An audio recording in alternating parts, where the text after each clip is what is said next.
Please remain standing for the national anthem. Jamaica land, we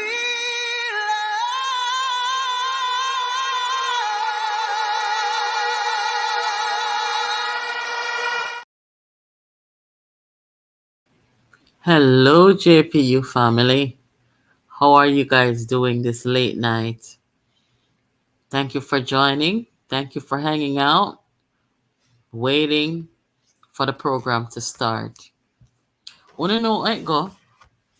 Over here, Jamaica politics uncovered late night. That's what we're here about. If you're joining this platform for the first time, guys, welcome. I welcome you warmly, and so does our friends in the comments, moderator, and all our friends in the comments. If you're back, time and time again, second time, third, fourth, fifth, 100 times, big up yourself and thank you for your continuous participation on this channel. Tonight, you are going to be able to come up in the box, come talk. You're going to be able to engage. I like that kind of interaction because I like to hear what you guys have to say as well. So, let us get started, guys. Big up every patriots in the comments. Moderator, good night. If you want to come up in the box and talk tonight, guys, there's going to be a link in the comment. The moderator will drop the link, look for it, and just hit that link and come up, come talk. Come in the room and come talk. So, Miss Joanne, thank you so much for always being here, for always participating. As you can see in the topic tonight, guys, we have a little giveaway over here tonight. We have a question. I'm going to know who can answer the question. $1,000 the money be is by it way. So we have come over here, so come drop $1,000. Yeah, because we can put the money we show. Can't put the money we show out there. Hey, I want to call the people them here. Because this is going to be a very hard question. JPU, me know say on smart, and me know say on intellectually turn up, but me no know if una can answer that question here. So una make sure so una call crowd and call everybody. If 2 people answer correctly, una can take the $1,000 and go share it up. Una nobody fight one another, nobody bring down one another. We just want everybody to be happy, right? So the question soon come up on the screen. Moderator, drop the link, make people them can come up in our box now. See it there, guys. If you want to come up and talk, come up here, so come. Click the link right there so and come up. Part of the rent. Lord Jesus, don't take up, big up yourself. Thank you for joining. So guys, aside from the money bees bite way over here, you know we're not selfish. You have to call share. Sharing is caring. Infomedia, thank you for joining. Big up yourself. Guys, you don't have to turn on your cameras if you don't want to. You can just come in and we can hear you, and that's good enough. All right, so let me make one hear that video and then we can get started. Okay? Let's go. Infomedia, can you please mute your mic? Thank you. All right, here goes, guys.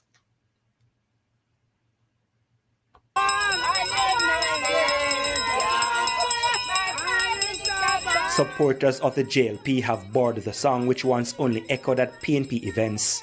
Now they use it as a dig at the PNP's president Mark Golding, who was British heritage.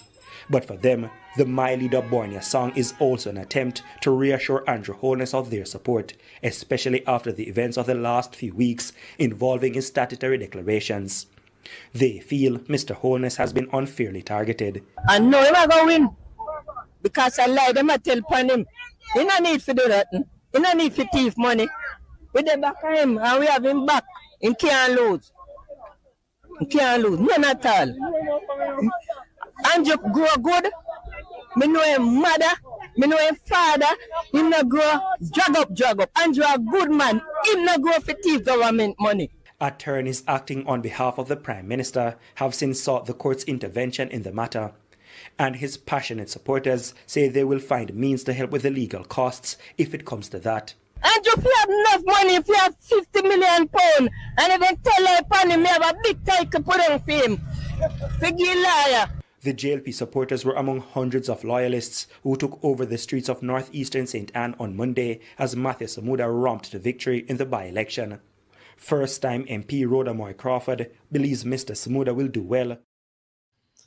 Yes, guys, so the question I'm going to ask and the money we're going to go up tonight, so is going to be in reference to this whole thing here.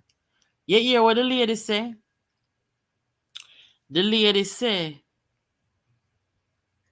she have a title put on if the Prime Minister wants help with lawyer. Oh, God. If the Prime Minister wants help with lawyer fee, she will drop her title upon that because she knows them don't thief. Now, where this argument come from about thieving? Guys, wanna come up in our box if you don't want. No restrictions tonight. If you want to come up in the box and join us in a discussion, feel free to do so. If you're just joining, just hit the like button and come on up. There's the link in the comments. I don't know if the moderator can pin the link so that everybody can see it when them come in. Just hit the link and come up. Infomedia is up here with us. Infomedia, thank you for joining. We're going to chat soon. So, where this argument come from, say Andrew thief something? Because if I remember correctly, what the Integrity Commission put up, you know, say nothing about Andrew thieving nothing from Jamaica people them. So where is that thieving argument coming from? It is coming from the opposition. They didn't come out and say directly that Andrew stole something, but they are calling him dishonest and every other adjective except for thief. Now it's their supporters. They look a handful of them out there. Me see them call Andrew criminal. Me see them call him thief. I mean, they're even comparing him to people like Isaac Buchanan. When people are say, oh, PNP have criminal and people who do 10 years of prison are run for seat. And the people them are say, the people them not this and that like Andrew. You know the kind of comparison. I mean, I say, but look at that. Andrew never get convicted or nothing yet. So the politics that get real nasty. And that's what I was talking with a friend about today, is that the politics that we have right now in Jamaica, it has nothing to do with the issues of the day. All it is just personal attacks on each other. That's the kind of politics that we're seeing. And let me just show a few photographs up here. You know, say, when Portia Simpson Miller was there as Prime Minister, you know, I never see Portia or hear Portia personally attack Andrew. And I never hear Andrew disrespect Portia yet. When you talk in I comment if you see it, I may never see it. When Andrew Holness was the opposition leader, and when Portia was Prime Minister, I never see either of them disrespect one another. Them never show no shades upon one another. And them supposed to oppose each other. When you talk in a comment or compare, Infomedia, turn on your mic real quick. Good night, everybody. Good night. Tell the truth, Infomedia. You ever hear or see? Let me go back to the 2016 campaign. During the 2016 campaign, the JLP campaigned on 1.5, and they campaigned on a thing called Prosperity Live, where Andrew go around the island during the 2016 campaign and outline their alternative measures if they become government. And I can recall there was no assassination on person's character calling the PMT, not like that. It was about 1.5 versus Andrew House. If everybody be fair, if everybody was to be fair, it That was was in 1.5. 2016? Yes, 2016. It was 1.5 versus Andrew House. Dr. Peter Phillips came out and said the opposition leader built a large house and Ray and the JLP drive. Jamaica Unite, we went further. We went to Alpha Tree and we drive home to 1.5 because we stayed on message. And to fairness to that woman on the screen, and to fairness to her, she did not dabble into Peter Phillips' accusation against the then opposition leader. She stayed on message. There was no personal attack either between both leaders. It was only the minnows in the PNP was trying to attack Andrew, and it cost the PNP that same election. Let me ask you this, Infomedia.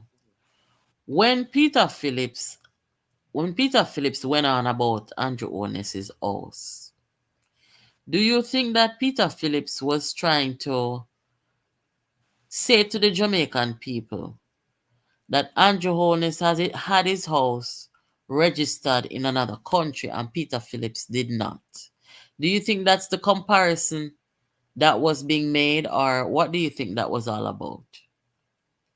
You're talking about during 2016, right? Yeah, the same one that you brought up where Peter Phillips was talking. I think the PNP was looking at soundbite because the 1.5 was echoing louder than anything else. I think Dr. Peter Phillips was looking at soundbite. And then what happened to Dr. Peter Phillips? He caught up into the euphoria of 2011 when he used the Manhattan Phelps to carry down Bruce. So he was trying to replicate that same feat and backfire. So you don't think it was that Andrew's house was registered abroad in a company? Yeah, or he did have, based on what I heard. I don't have any evidence to substantiate the claim, but based on what I heard, he did have a company in somewhere in St. Lucia with Adam and Matt. And I think he said yes, the company was there. I don't think, to be honest with you, I don't think he done it to elude tax. I think he done it because no of man, me not talk about tax and them something there. Listen to the question again. Mhm. Do you think that when Dr. Phillips brought up Andrew Oness's house and that argument during the election period, do you think it was to say to the Jamaican people, I'm more loyal to the country, I am more patriotic, my house is here, registered here, his house is registered in a company in another country? Do you think that was it, or was it questioning Andrew Oness's integrity? I You think it was understand what I'm saying? I think it was more of an integrity. Okay. I think it was more of an integrity because if you're saying in my big house and in my opposition leader, where you get the money from? That is one question mark around it. And you see, I think Dr. Peter Phillips, all fairness thing, I think he tried to sell it, but he come across in the mind of the Jamaican the wrong way. And think saying that he's trying to stop him from big house. Because Jamaican people get the wrong sentiment, and I think they get the wrong, and it backfired in his face. All fairness to him, though, is a man of integrity, Dr. Phillips, not because he's not out. Every politician have the skeleton and what they do, but Dr. Peter Phillips, I think, he's a Jamaican, not because he's a PNP. I think when you look at his record and certain forth, he has not been a perfect politician, but he has been a steady politician.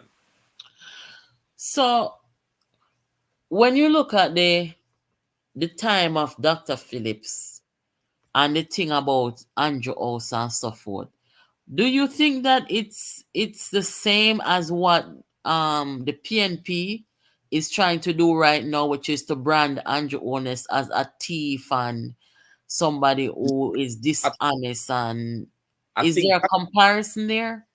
Not really, because it's getting nasty. Because when you can outright say that person knows about the illicit sex, which is from the mouth of the mouth of Mark Golding and from the mouth of the the General Secretary, Dayton Campbell, it's a total different rhetoric. It's a total different tone. Because illicit, everybody know the meaning of illicit. To use a house that's been built and you question the eligibility of the house, I think it's totally different in a sense. You have some similarities, but when you come out blatantly, and you know why illicit, and we know what it is, I think Dr. Peter Blitz have a little more twist to his side of it. It have some similarities, but not as far and blatant as this one. Okay. I just want to say this real quick, guys, to everybody watching, everybody listening. Andrew Holness grew as an Adventist. And I can tell you guys that what the lady said in the video, let her just play it back real quick for those of you who are just joining, and then I'll come right back.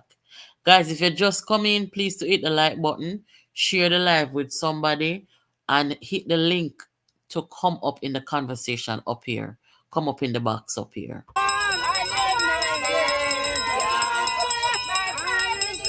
Supporters of the JLP have bored the song, which once only echoed at PNP events. Now they use it as a dig at the PNP's president Mark Golding, who was British heritage. But for them, the My Leader Bornia song is also an attempt to reassure Andrew Holness of their support, especially after the events of the last few weeks involving his statutory declarations. They feel Mr. Holness has been unfairly targeted. And no, I'm going to win. Because I lie, them I tell upon him. He no need to do that. He no need to thief money. We dey back of him and we have him back. He can't lose. He can't lose. None at all. Andrew grow good. Me know him mother. Me know him father. He no grow drag up. Andrew a good man. He no grow for thief government money. Attorneys acting on behalf of the Prime Minister have since sought the court's intervention in the matter. And his passionate supporters say they will find means to help with the legal costs if it comes to that. And if you have enough money, if you have 50 million pounds, and even tell upon him, you have a big title put on for him. Figgy liar.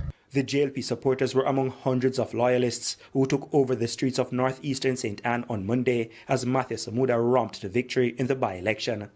First-time MP Rhoda Moy Crawford believes Mr. Samuda will do well. Yeah, guys. So when the lady said that Andrew grew up good, Andrew grew up as an Adventist. And I can tell you now that anybody will grow up exposed to Adventists, brought up, say, as we would say in Jamaica, is a very, very strict guardianship, household, family that them grew up in. And people them we can go out there and go do wrongs without feeling guilty about it or for righting their wrongs. I am look here, I am telling you guys something that I know, right? Now, we have never heard, hold on here. This is Andrew Holness's mother and his sister, I believe. And Andrew Holness as a brother, I think he's a singer. I don't really know his music. I just, know that he's into music. And clearly his sister and his father. So Andrew Holness grew up grew up in a family unit, where him have supervision. His siblings, they're doing fairly well.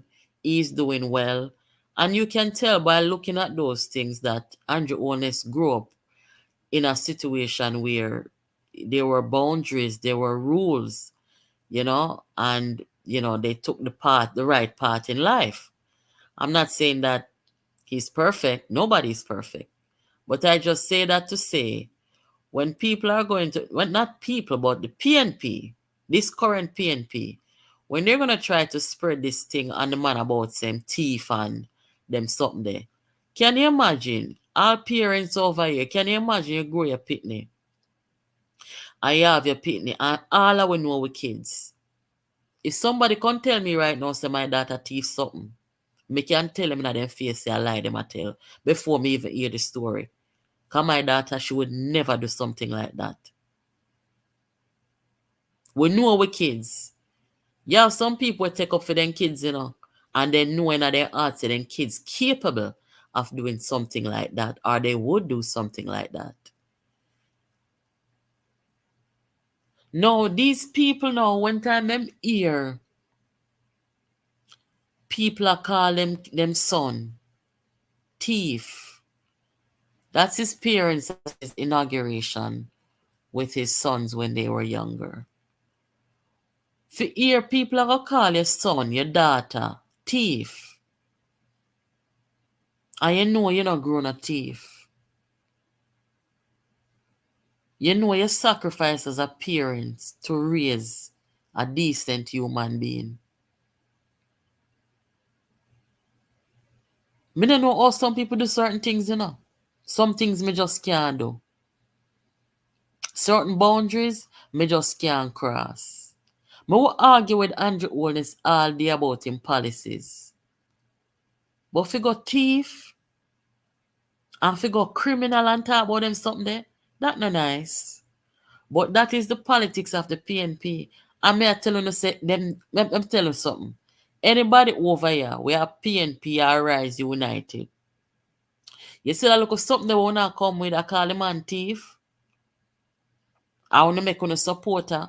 You see, if Lisa was the leader of the PNP, if you see how the politics there right now and the rhetoric, I can see Lisa calling up Andrew and saying, Andrew, we need to go out there and try to set an example and encourage our Jamaican people to have a civil discourse because we're civilized people.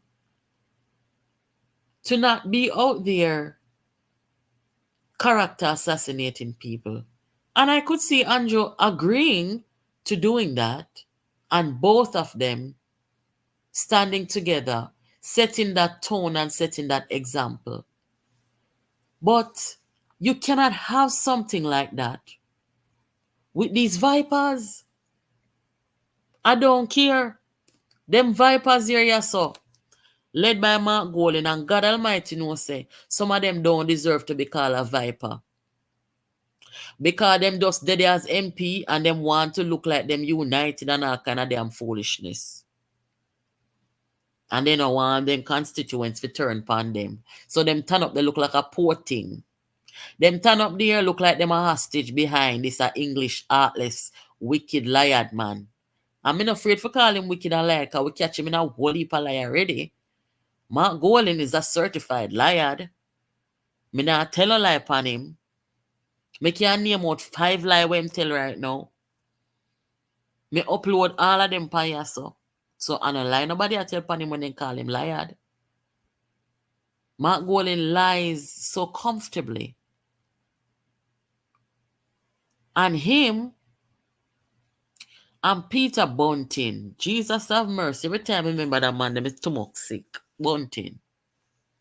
Fever suck out back juice nowadays. Trying to give this, them not talk about no policy, you know, just character assassination them come about, you know. I mean, I know how people can see this and call this politics. This is not politics, you know. This is not politics. And this should never be acceptable at any point in time. Them in a WhatsApp group, them they behind closed doors.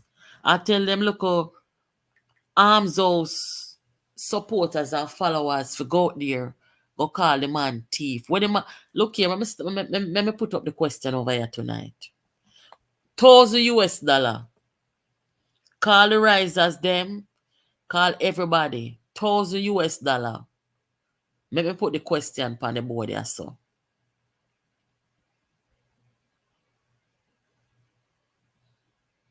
$1,000 to win $1,000 over ears upon JPU late night tonight, yes or no?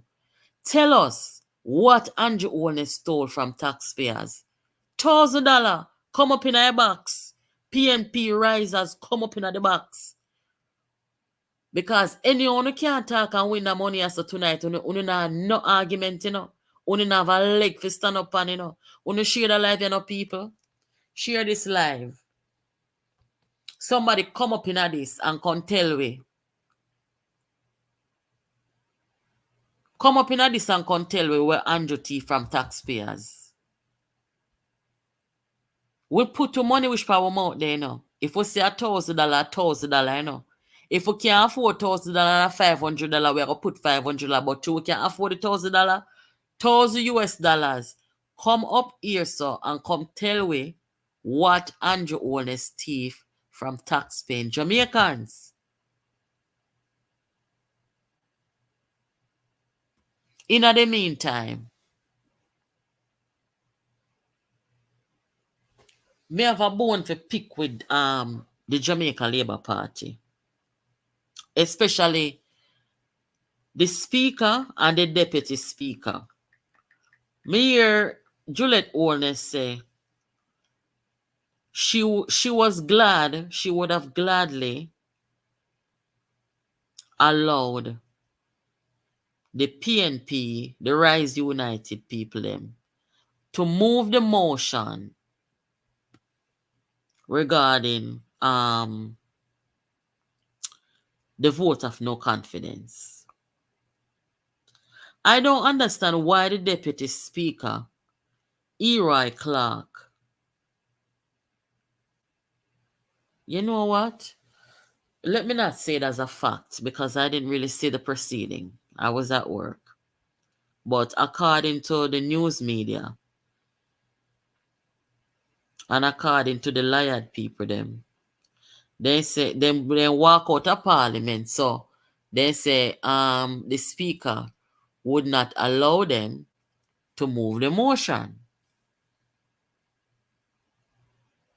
Now, it's in my opinion, I feel like say the JLP should have allowed the motion. When you talk in a comment or come up in the box and come tell me, guys. When you not agree with that, they should have allowed them to move. Infomedia, turn on your mic.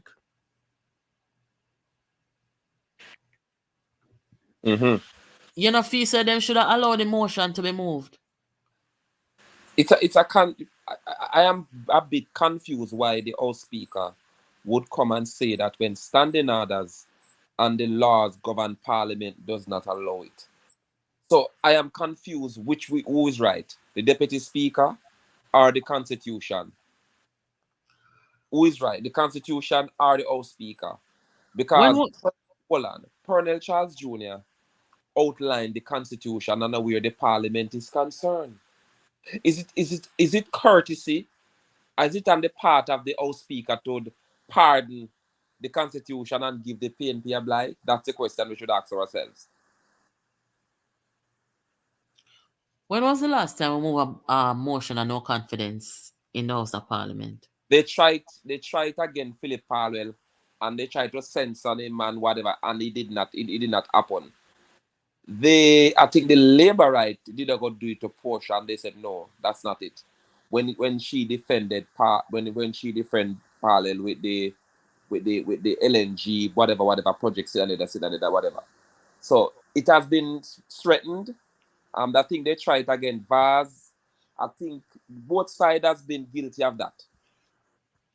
Did they move a motion? They move a motion during Bruce Golding time, right? Successfully move the motion, right? Or allow the motion? I can't remember of any such. Me no remember that deep, and I love Bruce Golding and I follow him. I can't remember a motion move against. I think they tried to move on against Dr. Peter Phillips, you know, when they found out against the Manhattan Phelps thing with the hidden, what they call it, the hidden MOU, that did not materialize. Again, it was only threatened to get it done against Dr. Phillips. So the last successful motion that I remember being moved, somebody can correct me if I'm wrong, was when the motion was moved against Bruce Golding, and I think the vote was one. I think Bruce Golding got one vote to not give the no confidence, the last say in there. Remember me good. I think Bruce Golding had the motion move, and the PNP was outnumbered by 1 on that vote. But Bruce Golding ended up resigning anyway. And I'm saying that to say the JLP has the majority. Right now, the PNP is trying to character assassinate the Prime Minister.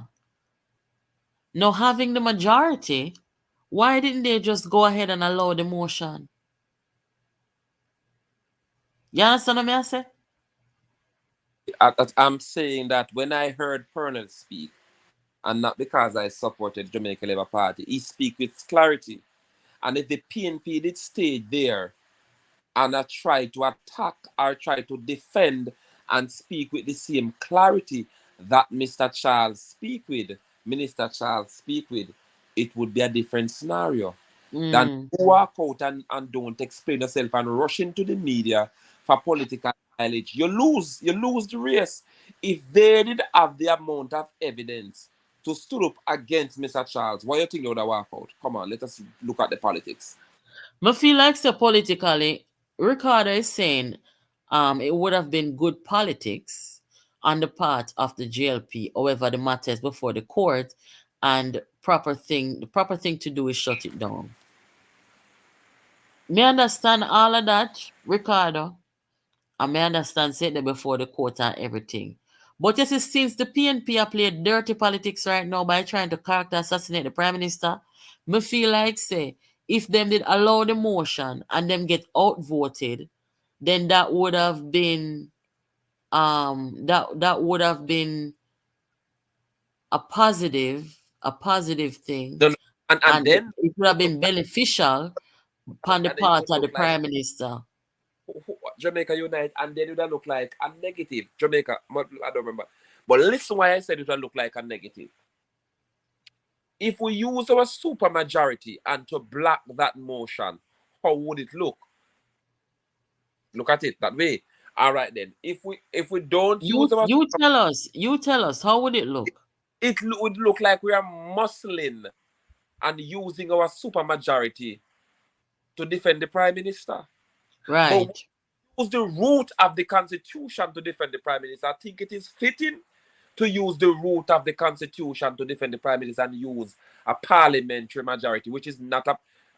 Yes, it is a part of the Constitution, but I think the Constitution was upheld in Parliament. You cannot bring a matter before the court in Parliament. You know why I said it? Bruce Golding, if you can go back to Bruce Golding 2008 or 2009 speech, listen to this. When Bruce Golding asked the Public Service Commission, that powerful board, remember that board? Yeah. When Bruce Golding came to power in 2007 and asked the Public Service Commission board to resign, the then opposition leader, former Prime Minister, the Honorable Poster James Miller, brought the motion to Privy Council to block the Prime Minister from asking the Public Service Commission board to resign.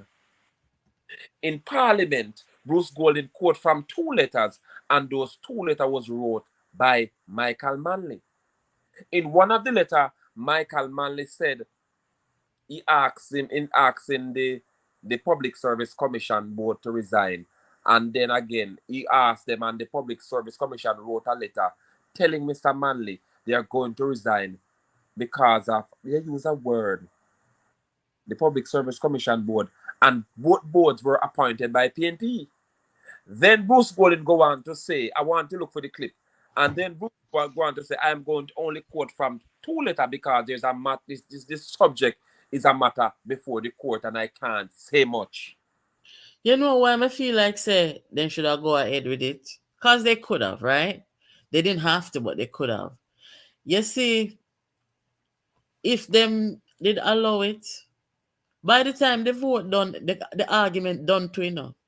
But when you leave it out there, they're going to continue talking about it, and it's counterproductive. So I feel like that would have put a close honestly, to the innuendos and the continuation of the discussion. let me say something to you. This current PNP is one of the most wickedest, nastiest. I will stop at nothing and I will do anything because of power. If Lizzie there tonight, Lizzie that tell us the man of PNP, them arise united. And they are such a cruel set of people who want power. You know why I said it? Them blaggers have demonstrated in their utterances daily. They're not civilized people, you know, that's why I'm say. Boy, I mean, I know. Anyway, go ahead. And when you hear them on the street and when you see them on TikTok and you listen to them, you ask, where is Jamaica? Where is the patriotism towards this country? If you want to get me upset, when I ask them, in your own words or in your own mind, in your own thinking, in your own thought, have this government have done anything substantial to change the life of the people? Me not see nothing. Nothing. A PNP sitting, me not see nothing. Everything Andrew come in there see a PNP something that tell you how low and how callous these people think who blag and carry the message of the PNP. So this argument about the IC report, they are going to write it. I don't know how long the Jamaican people are going to tolerate it for, but they're going to keep that is their only tool, so to speak. That is their only tool. They don't have the tool of policies. They don't have the tool of, renewal, the renewal of their own party, the renewal of our politics, even because You it's know, so. I want to stop you a bit. Oath. Let us look at renewal. I'd rather use the word renewal. In 2016,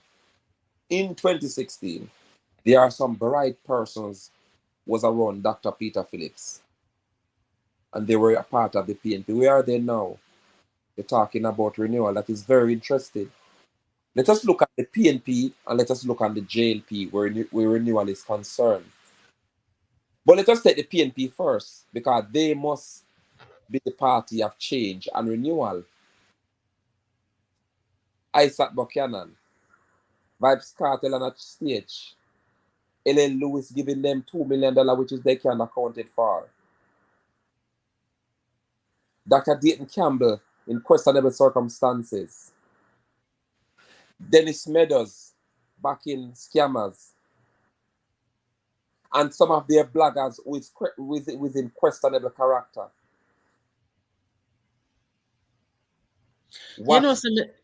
Some no offense in for me. Some disappointed in you though. Why? I know why I'm disappointed in you. Mm-hmm. Because una regard these people as politicians and they are not. We are not regard these people as. I think you're wrong, you know. You know why I said it? You know why I said what I said? I said it, you're talking about renewal. Is it the PNP renewing themselves? Or is it the when they call themselves Rise United trying to put renewal and a party? You know, let me say something to you. Oath. The PNP of Mr. Patterson, led by General Secretary Maxine Nelson Wilson, John Jr., the Piet brothers, the same Dr. Peter Phillips, the same Philip Parwell, and some other stalwart of the PNP who have gone and left the political scene. I cannot say they all were bad people. I cannot say that. Why is that? Because you have something to measure it against now? Yes, I have something to measure it against this led Rise United organization, because the PNP then was a people-centric party, because you have young people then in university that the PNP usually help financially, morally, spiritually. They believe in helping the common man. This current crop of PNP believe that if you don't put them in power, you will not get their help. Mm-mm. And that is two different PNP from the one that I know. Well, everybody can see it, I'm glad say everybody can make the distinction. Because look here, I don't want Jamaica to be a country of one party. Would you agree with that? No, because I think politics is a sport from me, and I love when both political party can rub shoulders with ideas, Vibrant. vibrant, and the debate. I love when Mr. Patterson take on Mr. Siaga in the early 2000s. That when I reckon that was, and I understand that debate was crucial. I love when Audley Shaw threw down with Omar Davis. You know, those Yes. are the days we missed in politics. I love when Portia take the platform. She know to whip up a crowd. I love Mr. Patterson calm persona. Let me tell you something, Os. I hear Mr. Patterson said something that stood with me to this blessed day. That man is a political feeler. He's not a great leader in every sense, but he's a political leader. He's a political giant. He said one day when he was asked, "How you know when to call the election?" And he replied to the journalist and said, "You have to test the political pulse of the people. And when you test the pulse of the people, then you know when to go to the polls." And that is a profound statement. Mm-hmm. Yeah, me not want to see Jamaica be a one party system.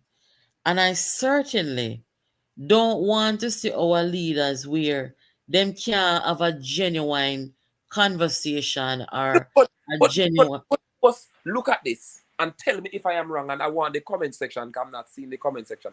And Oh, I'm gonna turn on a comment. I want the comment section tell me if I'm wrong. From these crop of new risers took over the PNP, it's all about business. Is when me get power, me can build proven.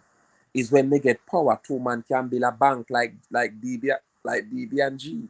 Is when me get power, two man can hold on to two major contract, and the money can go in a little Panzi scheme. We are with Tapanaris friend them, and we can trickle down the bone to two one and two man we do some dirty recovery. That is what I'm getting from the PNP. Mm. Everton just joined the chat. Everton, you can turn on your mic and tell us what you think about everything while going. All right. Good night, Nats, and good night to the JPU family. Good night. Yeah. Links, Infomedia gentleman there, a good friend from down in Clarendon. All right. The I actually I'm in the chat. I'm in the live chat as Ricardo Webb. So I was comment Oh, you're the initially. I one was who said you wanted to come up. yes, Welcome, right. So welcome. Yeah, man. yeah. So I watched the parliamentary proceedings the other day, right? Mm. And at a glance, I thought to myself that it would have been good for the JLP to allow the motion to go on. But Okay. on a second thought, because the matter is sub judice, yes, it's discretionary in the parliament. The House Speaker could have allowed it, but there are certain things that one has to take into consideration. Once you allow the motion to go on the floor, you have no more control over what is it that they are going to say in the over what they would read out in the motion. You don't know what they are coming. And one if you allow it, the there's a particular law that governs the sub judice matter that says that It's not that they cannot speak on the case, but there are certain things that they must not say. And the PNP and its leader, as you know them to be, or the risers, as you know them to be, you cannot give them any room to play with. So that is why Okay, I see what you mean. that is why I appreciate the fact that the deputy house speaker shut them down at an instant, because if you allow them to speak, they are going to say things that may prejudice the case. The PNP knows exactly what they are doing, or the So risers know exactly what they are doing. for the duration of the of the parliament before election, it appears to me that all they're gonna come to parliament and talk about is this report and the illicit this and what about the business of the country? All right. You understand what Now, I'm saying? That's why me say initially make them vote panny. Them want to vote and come out no confidence. Make them vote and lose and then everything done right there. So good all night. right. Moderator is in the room. Good night, moderator. That, as I say, that is a step that they could take also. But I mean, you don't want to go down to their level, because at this point in time, I don't think they are. I think they are below the surface, because if you just look at the kind of people they are choosing to represent the party, now that says a lot, Mm. right? So you don't want to go down to their level, because they know exactly what they are doing. They are pandering to their, I wouldn't say their base, because you have very intelligent PNP people out there. But when you look, I'm going to be as honest as possible with the process. I would say 70% of the people are the electorate, are the people who goes to the poll. They don't really understand the reason why they are going, and the PNP knows that. Where you try say in a Jamaica them now vote pan policies anymore? No, none at all. What them a vote pan? It's just all about hype and the excitement. If they were taking into consideration policies, PNP should have never gotten one council seat in the local government election. Because up to this point, Mark Olin has been campaigning for 3 to 4 years now, and he has not presented a tangible or a workable policy for the country, for the educational system, for the finance. Nothing. Mm. And I hear this crazy hype about what is it's crazy. I mean, nobody they know that the people aren't thinking, and they have a whole lot of supporters that they can easily play their mind, because just now, What percentage of the voting population do you think will go out there and cast a vote just because their mother used to wear green or orange? Because me feel like so sometimes when we talk about the voters in Jamaica, we often focus on the garrison people them, that class um, of people, but we don't really look on the Can I beg to interject? yeah. I am a person who do road daily. Apart from the politics, I do sports. I interact on a daily basis. I was in Senton for the by-election for around 5 days I spent in Senton. And I was at a gas station on the night when they have the last mass meeting over there at St. Anne's Day. I was not wearing a political shirt. I was wearing an Infomedia shirt because we are a company. We are a registered company. So I was wearing an Infomedia shirt. So I was going towards the pump and going inside. And there was a man. He's around 50 to 60 years old. He can't be more than that. He's not 45 in past that. And he was there. We're gonna go look what, because the JLP campaign truck was getting some gas because they're going back to Kingston. And the man and them up himself and them are going with himself and what them figure look can very and them a quarrel. So the young man, who is a security guard, no more than 21, 22, was there. And he was laughing. And the young man, me don't know what the man, what word him exchange to the young man at the door. And the young man said, me not preach politics, but JLP all day, every day. I'm not but at JLP, me say all day, every day. And he was in the line and him up himself and him a go on. And me say, why you eat at yourself, sir?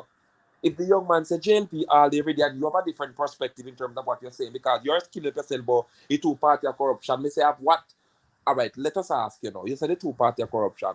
What have them both do have done that you say? And in my and very, very, Mr. Look here, sir, you need to allow the electorate. People like you is why Jamaica is coming back from so far to be here, because you're a handout man. You feel like the political process centers around corruption because people like your mind, it is a mindset, Madam Host. It is a mindset. It is a mindset. And I'm telling you, it is the first time in our history, the middle class and the third class, they are the ones is going to determine who govern this country. Mark my word. The middle class, wait, no, the middle class and the who? And the third class. I have a third class, the middle class and the third class and the workers in the call centers and the security guard. They are the one who is going to determine who govern their country. Mark my word. I know I get to again anymore. What did you? So hold on there. That's an interesting path they're going down there. So what I try to know, the so-called quote unquote ghetto people them are the garrison people them. If when they get to determine, when they turn out in droves and they determine the leader, are you saying that their decision is less sound than the call center people, them and the middle class? Is that Yeah. what you're saying? And you know what? Why I said it? When I travel the length and breadth of this country, I think the call center population is growing. The young security population is growing. The young persons in the hotel sector is growing. It is growing very fast, but it is not recognizable. You have to be out there to see it. And I am telling you, if it is continued this way, and the young people are taking on to the opportunity at art where the government provide and give them the 15,000, Madam Os, they are going to be a political electorate force to reckon with when the time come for the next general election. Mark my word. All right, Nuts. Yeah. Yeah. On that note, right? Mm. I actually pray that some of these people who turn out to the polls to vote sometimes just cast their minds and don't go to the poll. And pray for sensible people to take up to make the choice to go to the poll. Whether they want to vote JLP or PNP, that's not because sober people will vote for what is right and for what is good for them. Yet people who can think for themselves, right? They will vote Yeah. for what is right for the country because they are thinking and they are seeing what is happening and what they would want to have. People who don't have a mind of their own. I don't think they. I don't. I actually, I can tell you I'm a Labourite. I'm a worker for Jamaica Labour Party, and one particular guy saw me it was 2020, and he was telling me that he's not going to vote because he's that interested. And I said, let me tell you the truth, that God love. I wouldn't want you to go down to school and vote because the first thing you don't know what you're voting for. Our friend Carlton just said something in the comment, which I have been talking about for a while. Yes, anytime we get rid of the color them people, anytime we get rid of the orange and the green, I bet that the people them start focus on the policies and Right. want to hear substance. Are the orange and the green are blind the people them, And then you see it's more I think it's a bigger issue than the colors because the colors just understand. But what? You see the middle class though. The middle class of this country is a big disappointment. Yes, absolutely. Yeah, Them stay home and them see voting and voter participation as a very bad thing. And that is the worst mindset you can have as a citizen of any country. and the You sad have to part of it is, participate. and the sad part of it is that whatever it is that the government does, they benefit the most from it, or it impact them the most negatively or positively. Mm. Infomedia, somebody asks that you clarify what you mean by the third class. I said it say. Yes, I the think third. But what I meant by the third class, I'm talking about the woman who own and sell phone parts, the man who own and run a phone shop, because they are better than the man on the street with the bag juice and the man who push the cart, the man who own 2 or 3 houses and rent them. We know the second class citizen and the third class citizen. So I consider the hotelier and the call center and the security guard as the third class. Okay. And the man who's working in the furniture, the carpenter as the third class. When the company maybe come to the second or the first class, because we know the first class is the private sector. Am I right? Am I wrong, host? We know the first man. it is the private sector. So the second class is man who have a woodwork shop, we call it then. And the second class would have been the man who own an electrical company, a small electrical company where you have 5 and 6 young people. I work with him a string 1 and 2 house, and he have 2 contract up at Beverly Hills, and him have 2 contract in a Wochi and support. So we consider those persons as the second class. We consider the man who owns 6 taxi, 7 taxi, and 2 bus as the second class, because he have a visa and his family are right, and he can yada, and he can take care of himself. Those persons. Okay. So these, and I'm telling you these people, and this is no joke, these third class and second class are spreading like wildfire. You know, I said it, they are using the economical opportunity to make themselves a man and a woman, especially the ones that are leaving and going overseas. Gone are the days when people usually fly to Curacao and buy 1, 2, and 3 barrel. You have several vendors in downtown host where pull up and buy 1 container jeans, 1 container this, 1 container that. Yeah, you have persons who you have a small 6, 7, 9 furniture's arcade people are ship them 60 foot, then 40 foot container clothes. This is no joke. And you as a prominent YouTuber can go and do your findings, because one thing me as a political person, I don't spread false narratives. Me not have no time to tell life in a political party, because it not make me feel good, because me not tell no lie and me not tell no life in nobody. When it come, my country come first and Labour right come second. I love Jamaica. I can give you a simple scenario why me know so me put Jamaica first. During the 2007, I phone at the time phone just started coming out. You know, because Samsung phone they pull them and the camera, a little camera front. You know, I was at my house and Portia Simpson Miller, the then Prime Minister, was campaigning and walking. And I took out my Samsung phone and take Portia Simpson picture. And the first person he come hug in a PNP lane and me, and give me a warm hug. And I say, what, my son? And I have that picture. The picture was so perfect. And I went to the JLP conference that same here during that election. And a friend of mine upstairs borrowed the phone. And when he flick up the phone, he say, Portia, me on the phone and fight, you know. Me dash me say, yes, if I dash my phone downstairs, and you and it go downstairs. That is the Prime Minister until Bruce Golding win.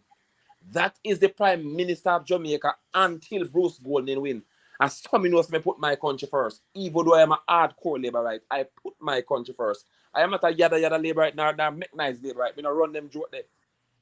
We don't know the hating and disrespecting of people because of them political view and them political preference. Boy, I mean, I know some people do it. I don't know them do it. We are civilized people. The time of doing those things are long gone. I'm see it a come back. Long gone. We see it a come back on the social media. Right. And I'm telling you, carrying it. And to be going to be honest with you, was before I take my friend in the company in the box, I'm going to tell you who do it. I think the PNP and Mark Golding words at political rallies since he becomes the leader of the opposition, he single-handedly brought back tribal politics and hate to the Jamaican people. That man, Jeez. Me not like the hate no time at all, man. Them for stop it, man. Them feel like say just because you, this is why me don't like the colors them. Me don't like them again. Me don't like them. Me feel like say them pose a danger to the nation. Like seriously. Because when you have people blind, look at the politics now. Yes, when you have people blinded by green or orange, and when you have no political meeting, where you see them though? Them come sit down and gamble, them drink rum and boom, Them everything drawn out. Them not in them right consciousness to think about where the speakers are say, where the party them are deal with. You know, so the people them frost out, man. The people them frost out by the colors and by the alcohol and the dancehall. Right now, a dancehall them a turn to, you know. The politician them a turn to dancehall. Well, that is Dancehall, why that colors, rum and boom, and gambling. That's all they see in politics. all right. That for that reason, or not I'm saying that those people will always vote. But you see, the sober the university graduates, right? Mm-hmm. Who oftentimes they are the ones who go up and become and expand the middle class. Mm-hmm. They're supposed to be the neutralizers. Understand? They are the one who should control. All right, when this 20,000 drunkards, as you would say, call when Mm. them go out and vote, you should have at least 15,000 person from the middle class going out and vote to characterize that's the spread for that 20,000, because you know, as you know, the lower class is way bigger than the middle class, right? Yes. So you will always have more people from that particular class voting more than the middle class. So Hear the thing now. Hear the thing now with the young people. Let us say the people them under 30. Can you please mute must Everton that? Oh, moderator, mute me, please. Thank you. Yeah, I think moderator, fix your mic. I see you. You're here, but something about the connection, I think. So you have to mute the mic. All right. So the people them who are under 30 years old in Jamaica, the people them who are under 30 years old, is a big block of voters them there, you know. Wanna see them are participating in the political process? No. But you have to ask yourself the question. And I ask myself the question, but me see the answer come here, look and pay attention. What are the politicians in Jamaica doing to reach that huge block of voters? They're not doing anything. You don't see them, you know, having town hall meetings, asking the young people them what them think about them country, what direction them want to see the country are going at, what them have to say. Nothing at all. Me don't see the when you talking, I comment if I lie, me I tell you no. Panelists, when you talk, if you think I lie, me I tell. Me all not right, see them all a right, reach out to the youths them. Nats. Hmm? I'm in total agreement with you as it relates to reaching out to not even youth, but to the country and a whole. I think what we need to go back to the time when, because I don't know these things. I come up and I learn from my elders because I am in the 30 bracket that you talk about, right? Yes. And I would generally hear people talking about their MPR, their community leader, or whoever it is, that they would call a meeting and they would have the discussion and the information goes up the line and that kind of thing. Mm-hmm. It used to happen. So we need to go back to that. However, Mm-hmm. um, we are this generation that I am a part of. We are into this get rich quick thing where some we have we have no interest in our country. What a shame, Um, man. if it is not if we are not making the money immediately, this immediate gratification thing, yeah, we are not Yeah. interested, and it is sad. Nobody not It is talk sad. about nobody If, not talk if, to the youths them about that.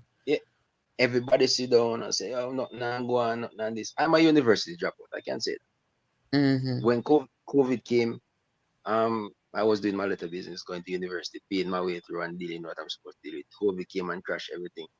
I could Mm. have stayed in I could have stayed in Kingston and start and mess around and do all different kind of. I head back to the country. I become plant Okay. some yam. Become plant some yam. I bit of Trelawney there. No, Clarendon. I am from northwestern Guyana. Okay. Right. Up another nice little part, So you know cold part for of us, the yeah, man. Yeah. So me come back a country, my plans on me have. Hold on. Raise some Hold on. yeah. Links. And me staying one. No worries. I was on a tour with the minister yesterday in Northwest Senton, Minister Floyd Green. And let me tell you, host, the minister told some young farmer in Senton, and that was a 150,000 pound a yam or some too much container right now wanted that the country cannot provide to those, I believe, Canada or England, one of those countries. And that's why I'm not seeing a yam in my local supermarket yourself. The yam business, when the minister talked yesterday, I was so shocked. He said, look here, right now, on the desk of the ministry, they cannot find the amount of yam to send to abroad because the yam is one of the most lucrative farming product in Jamaica right now. Serious business with yam. Okay, so what does that mean? Is there a shortage of people not farm anymore? What is Yes, it? I think they're not farming enough yam for export. Oh, The market gets so lucrative, especially in Europe. how you say?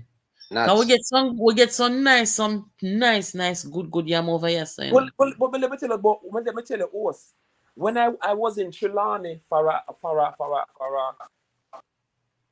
divisional conference, and every time I drove on the road, I see one truck pass me with paste stick in it and a whole heap of stick till it can. And my driver turned to me and said, the yam stick business up at them place from Alston go straight to Trelawney, a big business. Yeah, man, I real something. So if yam stick business is the big business, what's the product? What You know, the product? me come from a farming family, you know. And when you talk about yam and you talk about potato, you're talking about my family them. And you know, he go on to say potato becomes one of the most lucrative sort amount crop right now in the world. The minister go on to say that. Instead of Jamaica did are producing the amount of potato, farmers in Jamaica right now in the house, and I'm telling you this, you can do your own survey because when I talk, I don't talk foolishness.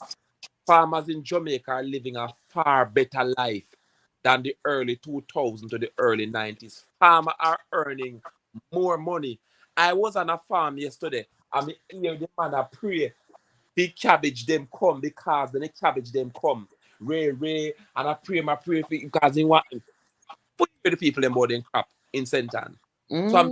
So farmers are eating and are getting a livable life from farming the crop that is needed right now. Then what is then food security? You know, the biggest thing nowadays, man, you know, so food gone up. Food security is the best thing. But let me just acknowledge our friend Peter here who has joined the chat. Peter, do you want to say something? I'm just listening to the guys. I will come in when I'm ready. Oh, okay, all right. Yeah. So guys, All right. Currently, right, you have in the field, when the truck come to your field, they are giving $40,000 a hundred for 100 pounds of yam. $40,000? How you say? Right? And then when you look when you as a warrior, you're going to the bush and you do your thing. Me have choice. I make that. Me thank God for that. But me choose to do me. See, you come out the road and you see some youth and them sit down, and you feel like you want to go have a drink in a bar. And sometimes you even coward. Why? You're afraid. If you not coward in the sense where you see you're afraid of people, but when you're going there, you have 10 youth over there, so I'll tell you, say you have to buy them a drink, or you have to do this, or you have to do that. With the money where you go work hard and earn and wait for your 9 months or your year for your yam come and all of that kind of thing. And that's a them style now. Well, especially the man them, because man I beg a Jamaica no more than one. It's unfortunate, but that's what you're too lie. No, sir. No, I'm not telling you. Listen, man. You have more. You see this rum and boom culture where you hear them talk about all the while. Yes. This rum and boom culture, no find my name in a crop and beggar. When me saw them beg over TikTok, me can't use over TikTok, Me not See, like the big monster. I'll When me that's see up them them a and beg over them, man. I'll that's up them and lock down. It's soon locked down, man. Trust me. But let me Man, just switch gears here a little bit. Me, Daryl Vaz come out today say him going to sue some people. And at the same thing we are talking about with the character assassination. Because the PNP them do it to them one another and destroy the party. And that's why the warfare cannot done because, a some dangerous set of wicked liar them. Now, Vaz already has sued Dayton Campbell. We know that already. And today, him same instruct him lawyers to take action over disparaging US visa thing. So must it true now? People are say, oh, PNP purports to be the party of morals when they have ISAT and Vibes Cartel gracing their stage and taking seat and them something there. So the PNP them come back now, a fire upon Vaz now, I say, I must say drugs making visa they get take away. So this is what the politics comes to, why may I say what is substance there? I be a personal attack by the time lawsuit done, because in the parliament you have Mark Golding same as sue the deputy or speaker. Daryl Vaza sue the PNP general secretary. 3 other people are sue him. Andrew Holness now courthouse are going with the Integrity Commission and him same going to sue anybody in the opposition who are trying to defame him. Boy, I mean, I know this too much. This too much, but people have to defend themselves. Me not against that. You understand? Because I know the PNP, this a crap of PNP we want to talk about. Them lie, them wicked, and that's why I say God now gonna do this to Jamaica, Me no feel say God gonna do it to Jamaica. You see, when I look at the situation, I sat a double convict. Cartel was convicted and get exonerated. Bojo Bantan spent how many years? 10 years in jail. You have a particular strongman in central Manchester. He's referred to as the one Dan, right? All of those I consider them to be criminal elements, right? Some 3 of them can be proven. For over the years, they have been accusing Daryl Vaz of a whole lot of things, and none of them, none, cannot come out and point finger and say yes, he did that. None of them haven't gone through the legal process and he getting the conviction or anything of that sort. Yet, the risers are trying to compare the accusation that Daryl Vaz has gone under with the actual conviction of these people, especially this guy Isaac Buchanan, where them introduced as the candidate to Eastern Portland. Oh, that makes sense. Why? There's a lot of personally speaking, the situation with ISAT. If ISAT say him get convicted and sentenced, spend 10 years in prison for drugs, and if him say him come out and him rehabilitate, then personally speaking, if a man rehabilitate, me not gonna really say he must continue to face condemnation. That's not. No, we're Let not. me just finish my point, and then I will let you. But with that being said, ISAT is ISAT in a situation, whatever. But the People's National Party, a major political party, who they have a habit, and we can go back and play back the video where Bunting bring down Cartel and attack the wickedness them upon him as he was facing the court. And the PNP say in order to be a representative of this party, you have to go through a process where you can't be convicted of anything, things like that. So I totally understand why in this time of defamation, personal attack, character assassination, I totally understand why in this time people are going to look at the PNP as a party of hypocrites. I get that. Remember, this is not just some local corner shop cult or local organized. You're talking about a major political party. So of course people are gonna bash them. Of course people are gonna call them hypocrite. No, they come back now if they come attack Vaz now, talking about say him did a carry drugs and all of them things there. I mean, what the man supposed to? The man is supposed to defend himself. Vaz, a long time Vaz should sue people. Maybe if What? that sue people from long, if that sue people from long time, maybe we wouldn't have any PNP anymore. Because all of them would get broken off the runway. Why I don't know. We just want to hear about the country and the direction of the country. Nobody not have no time for them to eat All right, something. All right. So as that is the strategy of the PNP. Remember, the economy is not at its best. Right? It's not where you would want it to be as yet, but it is heading there. You think the PNP want that to make the headline tomorrow? They are not interested in that. They don't want to see. They don't want to hear that. So they are always going to come up with things for distraction. So who in the country now? Maybe the moderator come in for a question here. Who in the country now can stand up and say to, oh gosh. Hear me clearly enough? Your connection at 200, you know. It's giving us a static.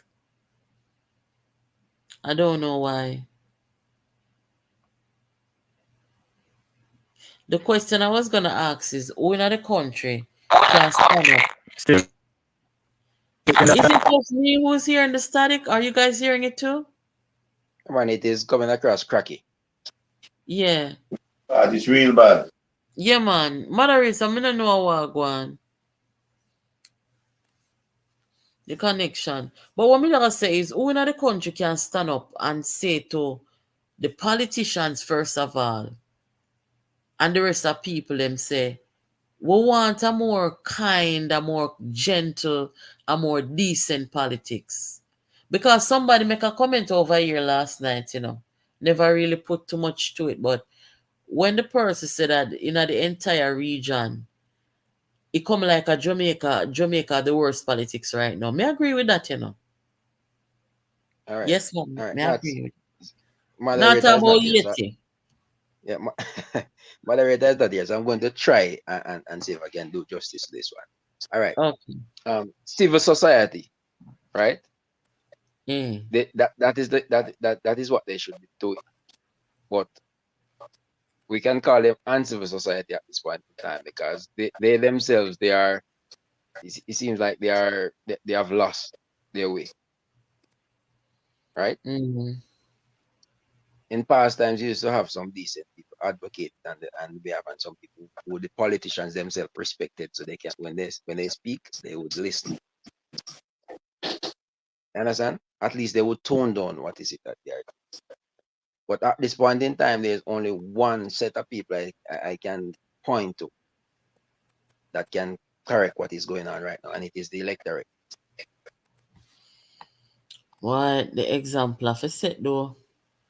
Yeah, the leaders them have to come out set.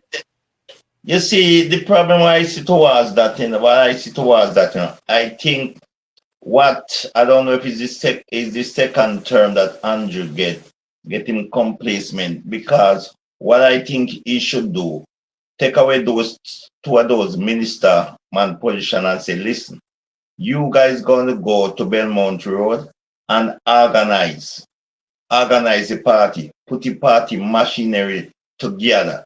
That's when we go out there, we can out there selling. But when you have these man, some of them when they get minister position, they don't have no time to see the people, and you don't have, so they have to do, if you remember, that's why no matter nobody say about PJ, when Mr. Patterson was there, and you remember after he won that election, and that election was so close, after the by-election was so close, and he take the position from Maxine Henry Wilson and someone else and say, listen, go and start organize the party together. And they come back and win the election by a bigger margin. So you have to have a person where can organize. I see they try to use this girl real. I don't know if they all give her, they more appoint her senator or what, but I see them really organize, have around them. Brown, but the lady, the Minister of Education, they have around her real good. And this girl Venetia, and I think is a very good asset. And I like the way they really have her because she can help them organize. Venetia Fina is senator, forget her seat. She's an asset. Yeah. Oh, they won't give her a seat for me, see, because I see them have that around them. I said, this look good for them. Think, to me, it look like they're going to give her a seat. We have some good news. We have some good news. Jamaica ranks among top 10 islands. Some kind of choice award business, but this not surprise me. I mean, I don't think this should surprise anybody. I always say that Jamaica is the capital of the Caribbean. Would you agree, guys? Yeah. No matter what, Jamaica, people are always gonna. Jamaica is the Caribbean. Yeah, so me follow some vloggers, Missy say like them basically I say when them now post nothing when in Jamaica, them now get no traction. Them content, me know vloggers who have traveled to Jamaica for last year, and then still have put out Jamaica content, and so then get them views and they make them money. You understand what I say? Yeah. So even the content creators, them realize say you take a trip to Jamaica, you could really earn. And that's why we know on this platform, we have to be patriotic and preserve our country, our culture. And we not go trying to bring down posse because you see them people here, when we see them join up with people in the diaspora for go shame Jamaica and all them damn foolish you say, they're not patriot, man. They can never be patriot. But look here, guys. I don't know if you see this. I don't know if you see that piece of news here. The U.S. Attorney General, at least a few of them, they want a law to combat Jamaican gun trafficking epidemic, noting their country's role, and they are absolutely right to be calling it an epidemic. You see the Jamaicans them over here because of them are do it, No American pick up themselves and do them sitting there, And the dirty Jamaican them over here are about the place I do it, I mean, I understand why when time them bust them at Jamaica, why they can't trace them back and report them to the authorities over here. Something has to be done. And I think if this get take up in our hands seriously in America, we're going to see a decrease in the influx of weapons. But you see the one them were already in a Jamaica on the street, something is gonna have to be done to get those off the streets. All right, Nat. You see, this announcement by the Attorney General. Yeah. It shows you that there are some serious work being done behind the scene, right? By the current foreign minister and the Minister of National Security. Because this is something that Jamaica has been crying out for over the years. And we get no traction on it. You understand? So I would like to say in 10 years' time, we'll have the crime rate in Jamaica will go down to a level that one we will say, all right, yeah, something we are making good on the sacrifice that has been made for the past, I would say, 10 years. I sure hope so. Yeah, man. But Because guys, if we should look at the crime rate as it is now, every year we are recording over let's say 10%, a 10% decrease in crime. If we continue on that trajectory for the next 10 years, we should reach somewhere down the one part where we can say, all right, because one crime is too much. But we know in reality we're not going to get it. You know, so me say anytime I celebrate, anytime I see me celebrate the decrease of homicides in Jamaica, we have to be below 500. Yeah, We have been over 1,000. Hey, I will it that, you know. We have been over 1,000 for so long that from before me just. born. What year you born? Almost last year in the early 90s. Early 90s, yes. Because the truth of the matter is, you see, after the 80s political warfare, you know, say homicides, you go back down, you know. Yeah, man, but it go back down. And when PJ, yeah, man, it go back down, man. Me show the data over here already. Yeah. But when PJ come in now and was there all that time, crime never went back down. Homicides, it never went back down. It just kept steadily increasing. And none of the leaders them after PJ can't seem to bring it down.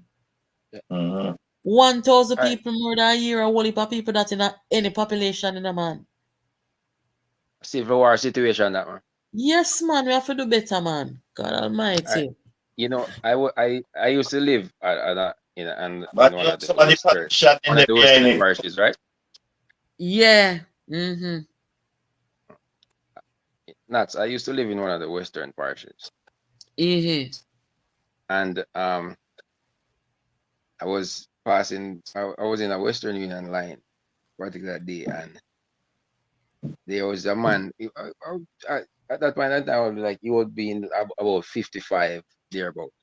And he was talking to one of his friends, but he wasn't talking out too loud. But me fast. I mean, me love hear things. No matter what I say, me I go try to listen what I say. And me hear the man I tell him friend say, you know, so the boss send a piece of food car. Me need to go drop it off so the man can go deal with that thing there. Here there. I say, me I listen, and the like next one I say, what that? I said the boy runs, so forget that show, man. Here there. I say, imagine a man, a 50-year-old man. So casual. Yeah, and him I say, he go collect money. You go carry, go give one youth round this up, go kill the next man round this up. What? You know, see a contract. A contract is a business, you know. The contract killing situation I have to deal with too. Jesus, Father. And what I'm saying is that sometimes when we are looking at some of them local youth and I say them are the real thing, you know. You see some of them middle-aged people, yeah, but we expect better from. Some of them want to roll in a barrel, man. Oh, Jesus. You know, that's why sometimes, you know, you can know good leader. And I see you just put up this place, and it look like this place I see you put up, not it look like on Mark Golden here. And I said, if you come, what Mark Golden should do is go down and clean up these drains and them thing there for the people then. That's, I've said the place better. That's the people them community can set up at 2024 now going 25. It's not like in the 70s, 80s. Man, if you clean up them community, man, when you say you want to be a good leader, show your class. Yes, you're absolutely right. And you know what? There's so much potential in the people here.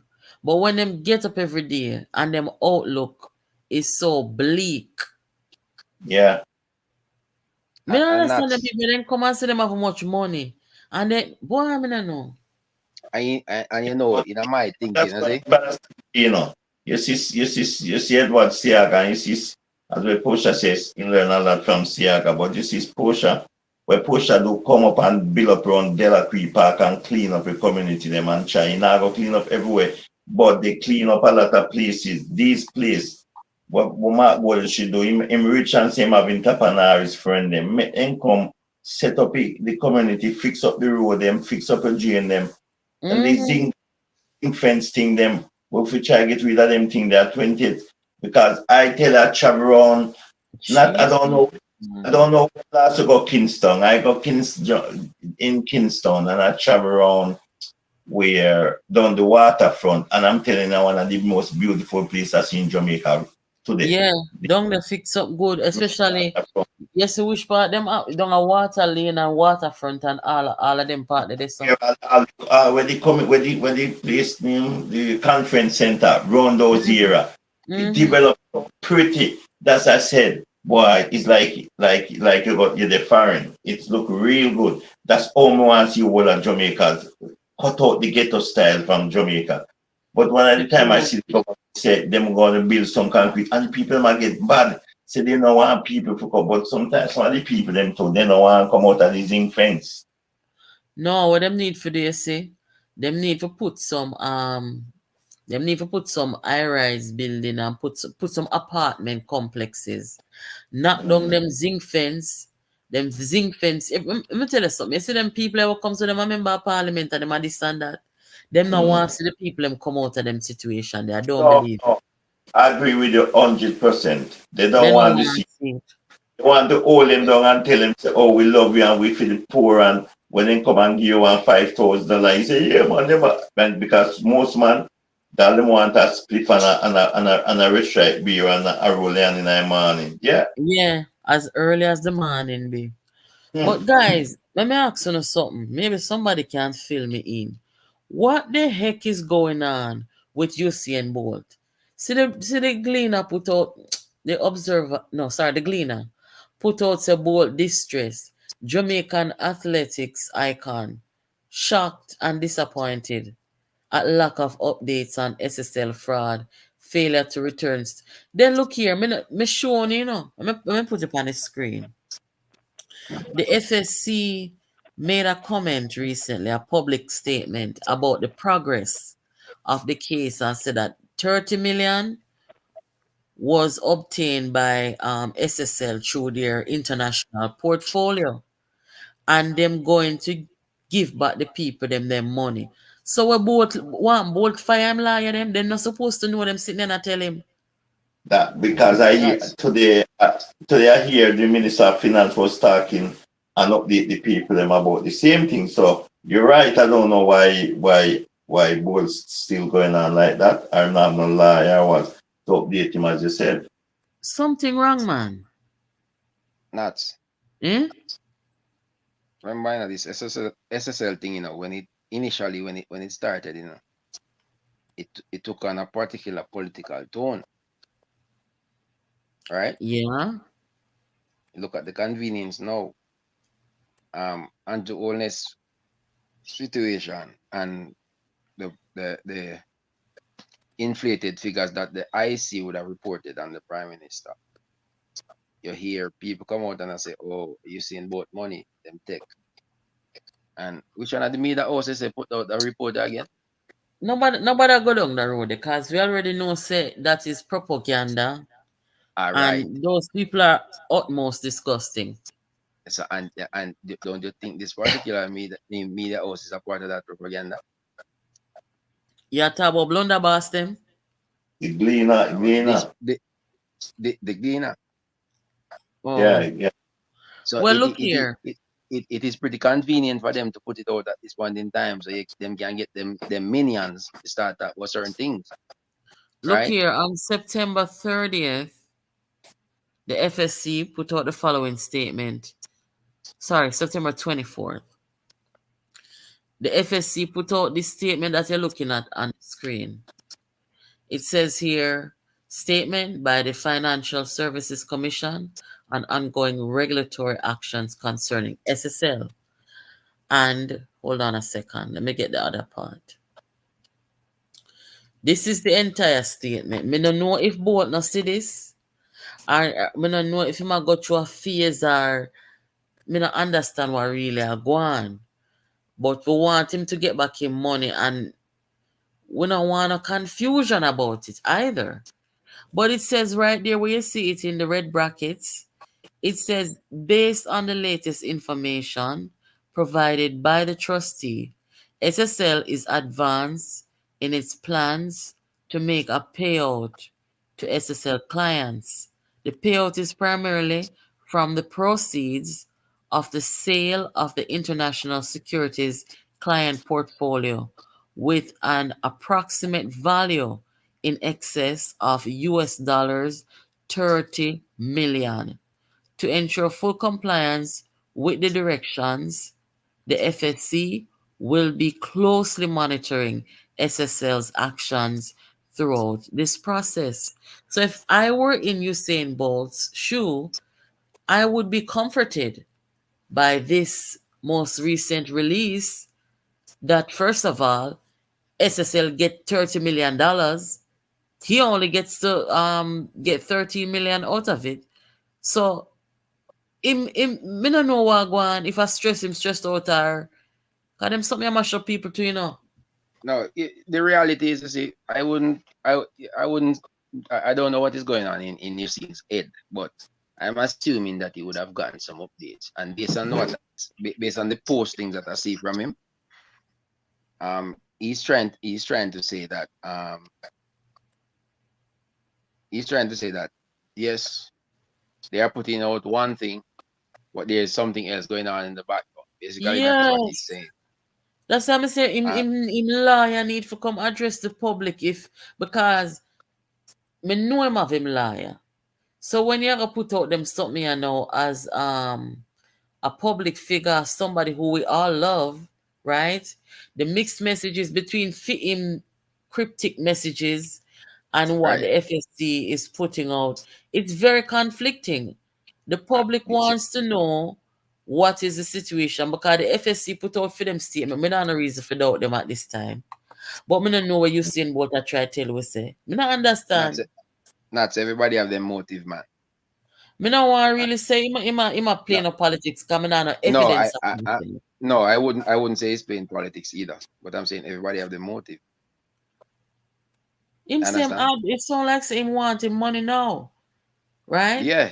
And the FSC said he might go get him money now, so me not understand what go on. But if it's a case where you want the money now, you just come out and say, look, man, when I stop beat on the corner, me not get no communication from Uno, or what Uno tell the public say that not tell me, so Uno need to. No, that's why I'm a liar. Him liar for come out, come do a press conference then. No, so. That is what should be done. Yeah, man, him liar for come out and do a press conference. Cause them look Twitter, we need some formal communication from the liar them for see what go on. Cause the whole with the back of him, you know. Mm-hmm. We want him get back in money. Want him get back in 12. Them feed up on too much garbage, and that's for them problem. Understand? Because I mean, you knows exactly what he is doing. This is how people of his stature operate. Most people of his stature operate. So from time to time, them just. What are you saying? Are you saying he's acting in bad faith? What are you saying? I don't understand. No, what you're saying, Bolt, is true. It's more of a case where he's trying to get some attention to the case, but I don't think he's doing it the right way.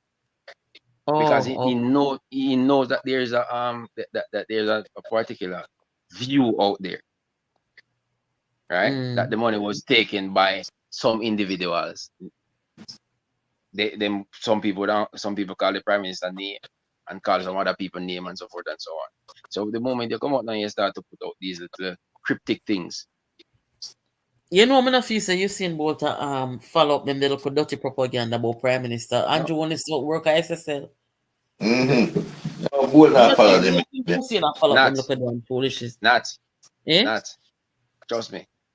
I used to work in a particular place, so I deal with a whole lot of them people, yeah. And enough of them headspace don't bigger than a peanut. Ah, Jesus. Me tell you that. Enough of them headspace don't bigger than a peanut, so nobody don't expect too much from them.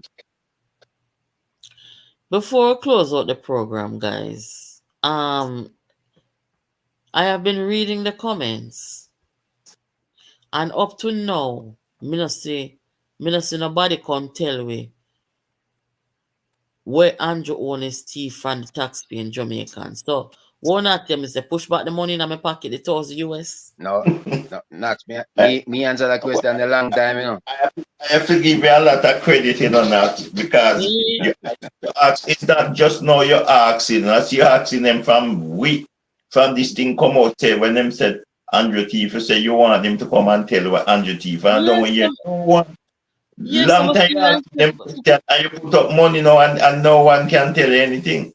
Well, tomorrow we're gonna double it up. You know, so we're gonna double it up to the election day. Tomorrow me I come with 2,000.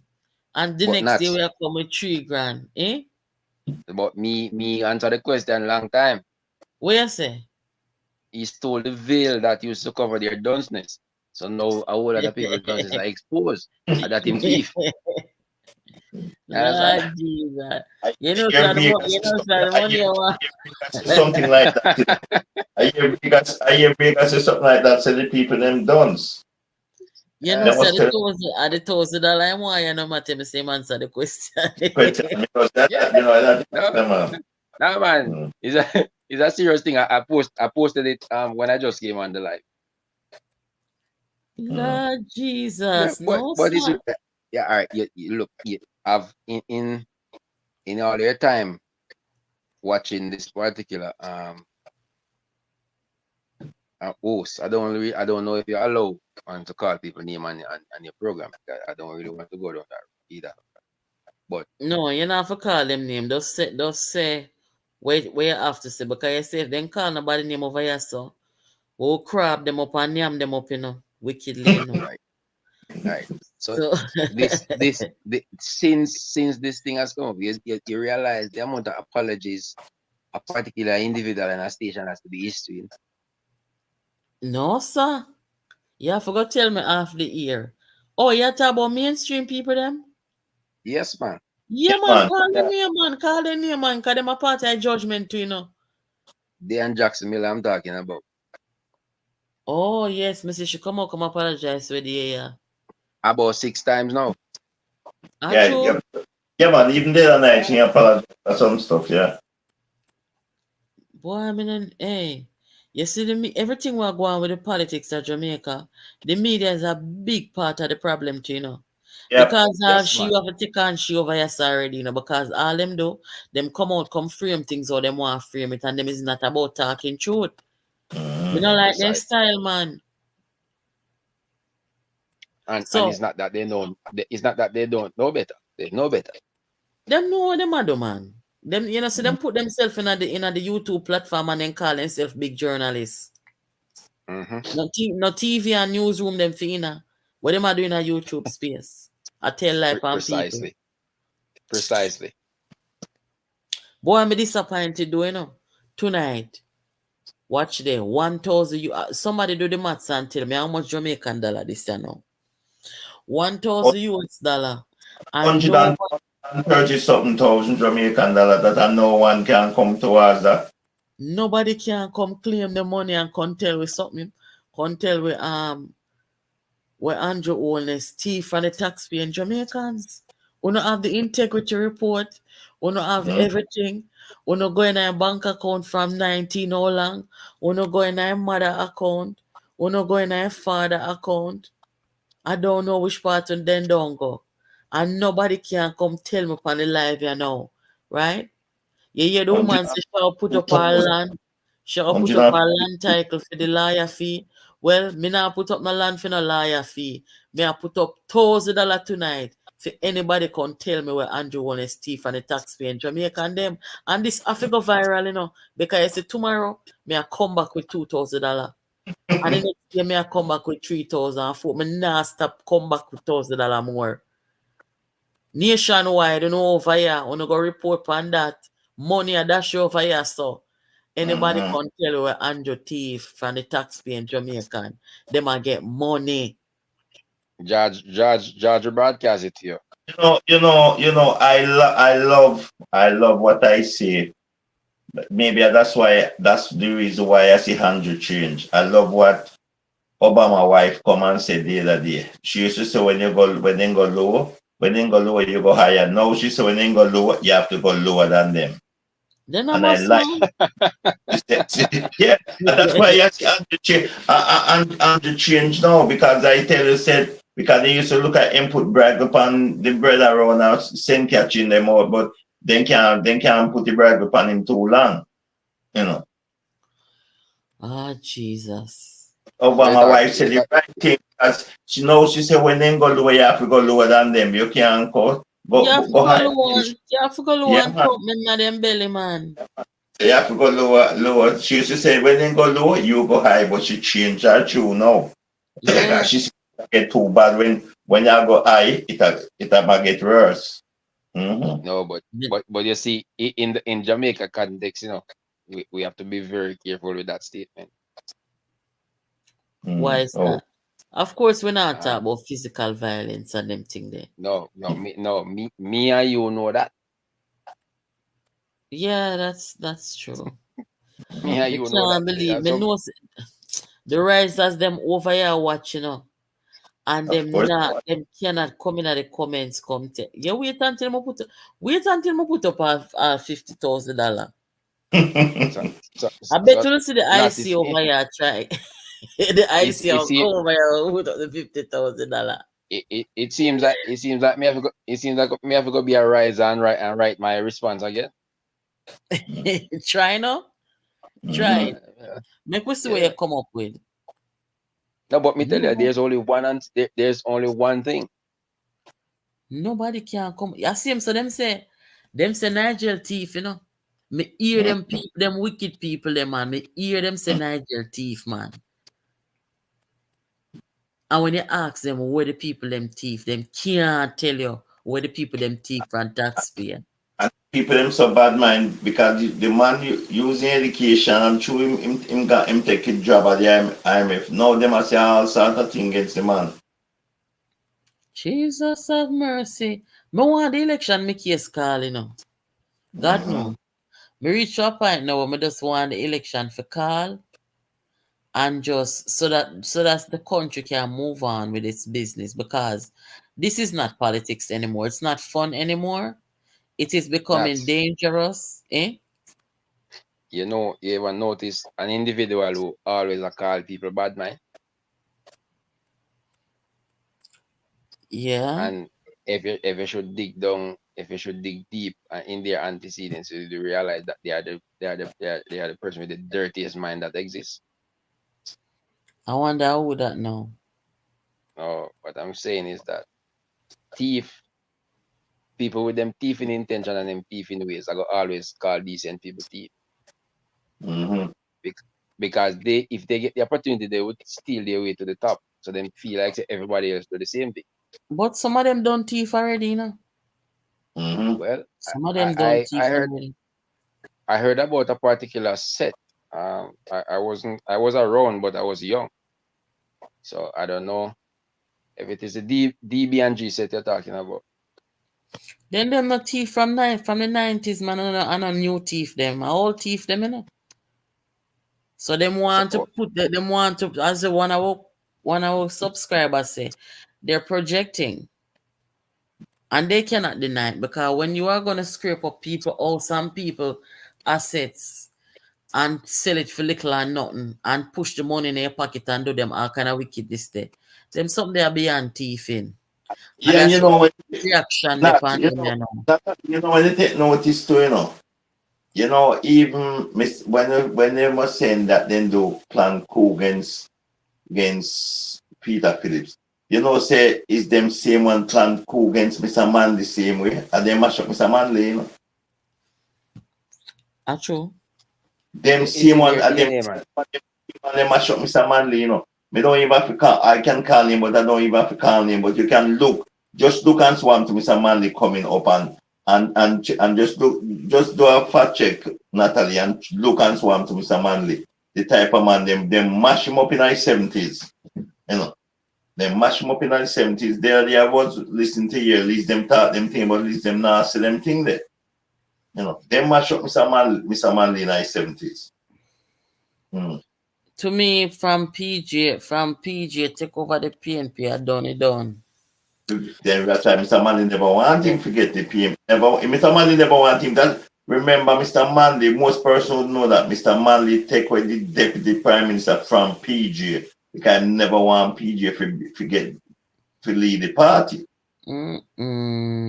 But you know, him never take it from him, but true is a man believing that he never want to come out appoint somebody if he then say, oh, and so they see the thing run. So he make them go and him surprised he said the people. That's why them two come and company campaign chill when PJ take over. They mash him up in 77, 78. Was a person with Dexter? When you said they mash him up, didn't he get ill and decided to resign? No, What are you talking about? No, I can tell you, 1977, 78, all of them man they were around him, undermine him. Only one man never undermined him was Seymour Mullins. That's why I want to catch these them pandem when you bring this type of topic, you know. We call some man. Tomorrow, I'll call this to come over here. Yeah, man, because when you hear them attack, when I say they mash up Peter Phillips, man, also him say, what happened to Mr. Manley? 1977, Dexter Rose and the whole of them man there. Mash up Mr. Manley big time. That's my first change. 8 Minister of Finance in a no time. They mash him up, they rip him out, they rip him and undermine him. Did that important thing not what happened? It is unbelievable. You're supposed to know. You're supposed to know me attack. When a man come and do that, and you as a leader, and then you can see how that get to find your own and for your arm. What you do? Me not call what I'm saying. You must know me talking. Are you not understanding me as it? Because my too young to know them things there. But all those things. I'm not aware. Right. All those things, they mash that. So I not just know them thing they are going. Mr. Patterson in it. I don't know when PNP are gonna break the cycle off. You're gonna Dudley Thompson. They probably in a barrel style. Boy, I don't know. It nice 70s, they mash him on big time. Big time, they mash him on. But remember, you know, PNP was formed by Mr. Forclaw. Also. No, that's a lie from the Peter L. All right. Man. Maybe, but now, man, they are really the founder themselves. You know, see, I'm not going them come and try this start history. You know, see him, so them come about him ancestor and them something there. Look here, them the people they can't tell about in no history, you know. No, but when me I try to you know, if them can conclude on who was their true founder. No man, them can conclude, man, and just Mark Gold and them come with them wickedness. A wickedness so them come with. Nobody in Jamaica have a question. Eh? So it's a failure to believe. What do you mean by? So they are failing to admit that Norman was a true leader because they want to spin things to them way. They're not the same way the man come tell Jamaica say our ancestors fought and bled together and yeah. Look, you can't believe not what them the people that's my friend. Don't do that, man. Dangerous nigga. A wicked man. You know, If the resistant people them in the PNP never stand up to him and say, go from here, someone are too wicked and lie and stuff from this start truth. Them have it out there and change all the lead up on the people them. You must when Liz they come and said, boy, they mash up Peter Phillips. They're not just Peter Phillips alone. Mr. Manley get the biggest carried on by his own member them in a parliament. Fan 70s, fan 77 come up. They undermine because when he come under pressure, I'm have to end up call election before even time. Election on 76, 1981, the election for call. And the pressure when come under, people thought it was labor right pressure. No, I feel him own man them because when the man then come and you realize you was the man and the guys they come ruin you in a parliament and you're my wife Natalie and the virgin the panel show take you away from me and you know that confusing. Oh, I'm so yes, no. Yeah. So That's it. look here. This a man, you sir. know, the argument with them come with, but the waiver where the US gave to Vaz, where them give back him visa. Them say the former US ambassador say a bunting go tell the people lie them pan Vaz and make the US do the visa something without the proper investigation and the proper information, and them give him back him visa. Now Vaz say him going to sue them, right? Vaz must address the waiver in his passport. He has to address that because but he as him show it, as him take out the passport and show it and something and make persons see and see what. If I see the thing I will send it to you. The waiver, yes, if I forgot. I mean, boy, I mean, I know. This is ridiculous at this point. Nuts. Nuts. There was a particular caretaker in Manchester, I think in South Manchester in the early 2000s, right? And when they realized that that gentleman was going to unseat the 23-year, the MP who was there for 23 years at the time, I think his name was he's one of the Peart brothers. I think it was one of the Peart brothers. You know what they did? You know what they did to the caretaker? What? They built up a case on him and sent him to jail in order to win back the election. In order to win back that seat. So you don't be surprised of the things that these PNP people do. And I wouldn't even level it to PNP people, politicians. Because some of them are very terrible on both sides. Well, I just supposed to say I know all politicians are stoop to them level. Them something the criminal, you know. When you're going, we send something gonna get a top person in politics and the thing that you send and the first thing they send their text back and say, oh, they are watching Politics Uncovered. Okay, yeah. Big up our silent listeners, silent viewers. Big up on yourself. You know, the other day, nuts. Sorry to cut the word in. The other day I was watching Foreign Minister Kamina Johnson-Smith presenting at the UN conference. And instantly you came to my mind. How you say? Yeah, because I was trying to picture you looking at Angela Brownberg on that particular stage presenting. But you're not easy. No, between me and still, you know. Me I said this to people in private probably about 6 months now. I have been telling people, say, when Andrew Holness passes the baton as leader of the Jamaica Labour Party, he needs to give that baton to Kamina Johnson-Smith. She has what it takes. She has the presence. She's very eloquent. She's smart.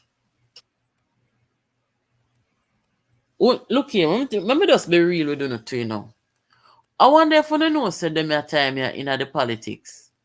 Right here now, no offense to men, because the whole on upon the panel here are men. Me no know no woman no come up here so tonight. But me no feel lonely. Anyway, right here now in Jamaica, I feel like the Jamaica people them that want some woman coming at the thing and you understand? Yeah, but if you didn't notice the woman taking over a Labour Party. Me no know, them have a whole heap of woman over there still, but where leadership is concerned, because you saw the man them get wicked in the PNP. some woman for come out here come run for leadership and them something them man. We want to see that man. Nuts. Eh? The them have to lead the party both me and cousin brother to lead the both party that JLP and PNP. The woman come you have to be strong and firm as a woman. You have to be a warrior like Portia. Yeah. You have to be a warrior like Portia or a person like Babsy them where those type of women come out then have to get some more wickedness in them because some not feel no way, some turbo man the Labour Party if you control, you know. No man, a modern time now. Certain joke them not gonna run anymore. Okay. I don't believe so. I don't believe them gonna run certain joke. If politics needs some strong man like you, Natalie. Yeah, then look here. You some person like you were strong, where we stand up to people and so forth and afraid. That's why I say you, Portia, Babsy, one of the type of firm woman where people come on and now go take nobody now control something on the face and say, oh, show it back on this face. No. One of them type of crazy.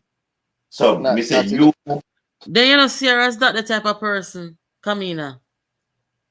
Well, she kind of so distant and so forth. I don't know. Maybe she can have that in her. I mean, see, you know, she bright and everything. But I think I would like to see her get a seat, run a seat, and maybe see how she run it and deal with the people then. Oh, and well, that's. I can tell you, that your wait won't be too long. Yeah, man, and she for come up here now. May I watch her, me tell her who may I watch over there with where the females and leadership are concerned. Don't surprise if you see Natalie next 5 years, Natalie in a parliament as well as a minister in Jamaica. I'm can't lose. Me can't lose. Don't surprise, Don't surprise. Me Virgin, I tell you, say don't surprise if you see. Remember I tell you that October 4th, Can't lose, man. But you know who may I watch over the Labour Party recently in terms of women? Kamina Johnson Smith and Marlene. Mumida more say Kamina still two bright ladies. Nats, you need to look at the former Prime Minister daughter also, Shireen Golden Gamble, that lady. That lady there. If she decides to pursue the politics, she will go places. And when you're talking about the strong women who firm, who is very firm, like you find one of them Portia kind of lady there. I watch profile the other day and I see she take on him and them. She alone and take on all the same girl one I talk about. But she didn't want. You want to apologize. Yeah, man. She take on a woman and We're talking about women with certain characteristics to lead and step out in a politics. I'm telling you something. You see, us women, we are socialized and we are conditioned to behave a certain way. Yeah. We know time and place and we know when that is called for. Right. But you see, a woman like her Kamina Johnson Smith, now, me have no doubt in my mind. So when it's time to step up and take on a different form for a specific occasion or situation, she will step up. But she has a particular role that she's playing right now, in my view. And you heard her speech at the UN Assembly. You see when she talk at the diaspora, something with there. Me I watch her, man. I feel like there is nobody else right now, me see after Anjo. I know the wickedest thing I see both Anjo and both Camilla, both of them spoke. And none of I don't see it on TV, Jane, none at all. Oh, really? No. I listened to her whole speech. I listened to her speech and I listened to Mia Motley at the UN. Yeah, the UN. Anjo never listen to Anjo's speech. Me never know same they did it. Me think India, at the same time they did India. No, when Anjo speak before even Joe Biden did start. Oh, maybe I should him speak early. I didn't watch everybody's. And then him go at the diaspora meeting and then he leave and go. You know what? Me see me in the picture with the woman, them, come even I said to somebody, say, Look how Andrew carry 2 women them with him. Mm-hmm. Yeah, But and then go him talk. after. Mm-hmm. That not bad. Yeah. Yeah, man, but as she a fear moment after Andrew leave, a fear moment. Give her a seat. Make sure run her seat. And we in Jamaica, we are gonna perceive because she's a brown skinned woman. We are gonna perceive and she wear red lipstick. We are gonna perceive say she's soft and she decent. But if them say a woman come like a tea bag. I say a woman come like a tea bag. You never know how strong them are until you put hot water upon it. You know, stay the boss soft. Can you look on Camilla when you girl American name Camilla? You Aris, think yeah. that Aris, you think but she firm. Well, she's a prosecutor. Yeah, I realize you can't be a female prosecutor without being firm. Come on, she firm. So and you go she smile. Person think, but we seen watching some program with her and she firm. She'll be a good leader. Mm-hmm. And anybody who talk to Kamina, wanna tell her say over here so we are promoter for the leader for the next prime minister of Jamaica. After our leader gone. After our leader gone, a fear moment, a fear time. Yeah, I would like then give him a seat, give her a seat. Yeah, man, fear moment, you know. Because sometimes we don't understand why the men them sometimes, not all of them, but the men them look over in the PNP or them a behave. And Andrew now shame him parents. Him out there a try be decent same way. When him really and truly supposed to fling 2 thump under them belly. Not literally, guys. Yeah, man, we understand. Not literally. But him don't want to shame him parents, so that's the problem, you know. Yeah. No, you have to keep it. You have to maintain some decency and them being, the current couple of PNP people, them really disappoint. You know, see a riffraff, man, a real riffraff. And this is why I'm gonna bring the picture for sure. Couple of pictures to show say during Portia time, she never do them something they like what them a do. She deal with the man with respect and the man deal back with her with respect, said we. Yeah, man. Yeah. All right. You see, you know, I admire, you see, Bruce Golding. But they undermine cheating. We're not even gonna go there. We're not even gonna go there with Portia. I was going to high school when Bruce Golding came back into the politics in 2005, right? And when the man come and he spoke, I remember at the time we had the Obama just coming up comparing with, and then I watched them, and this man is always unscripted, and the level of decency that he brought back to the politics, and he elevated the political conversation. I was like, yes, this is the man. This is the me man. also like listen to Bruce, you know. Yeah, and he transformed the speech, and I don't know where them PNP dregs are come from now. I saw real gutter at them, man. Let me tell you something, man. I saw real gully creep at them. Nothing at all about them. Remember me telling you. Mark Golden remind me of Donald Trump, you know. You tell people say vote for him and then you can talk what difference in office say, vote for him and then you can settle the difference after. Just like where Donald Trump would then say, when you vote for him, no, you don't have to vote for him again.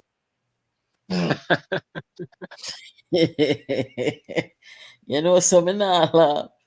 Donald Trump look like he might go through some dementia. Jesus. Donald Trump is a special case, you know. Yeah.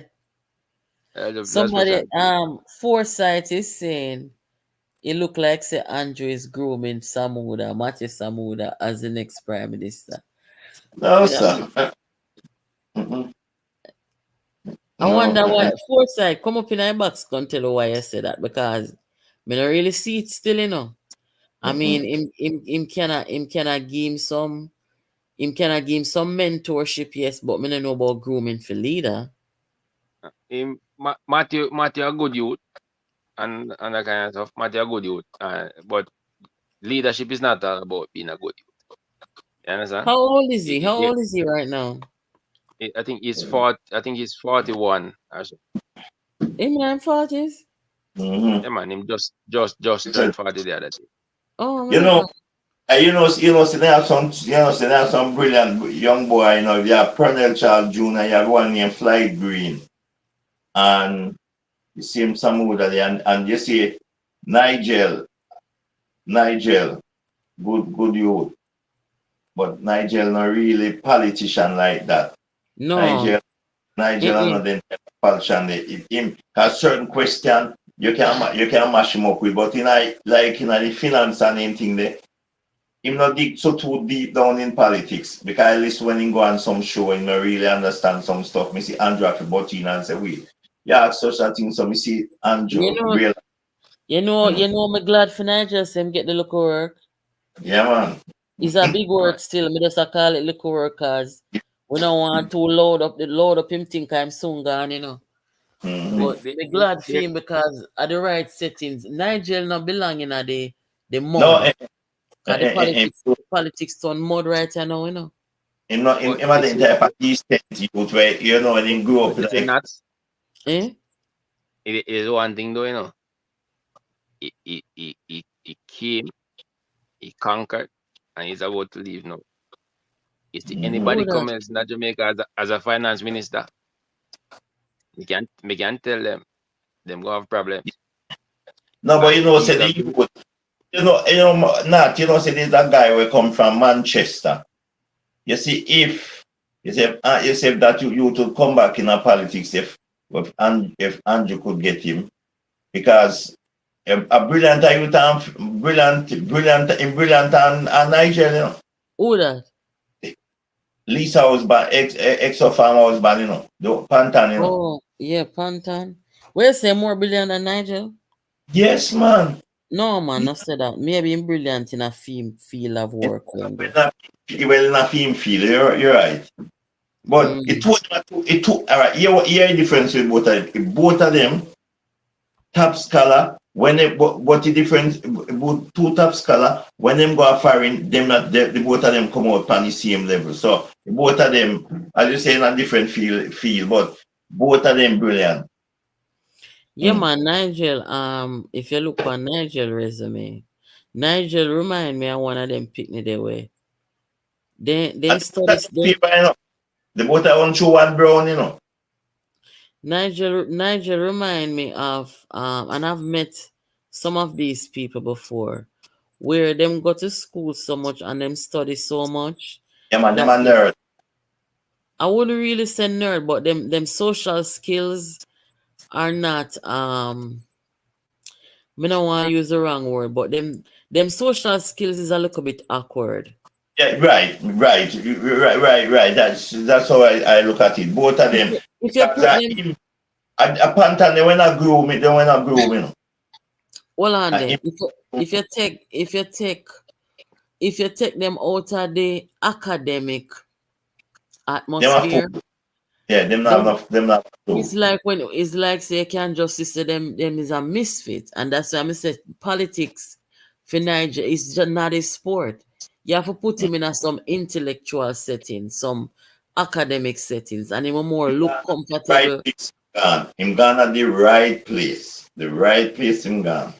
He studied too much. Not that it's a bad thing. But when people study too much, me can't see and know that they're awkward. They're awkward in a good way. Right now, I wouldn't change the constitution if we have Nigel remain as finance minister. But on the constitution, him man get a big work and him a go away.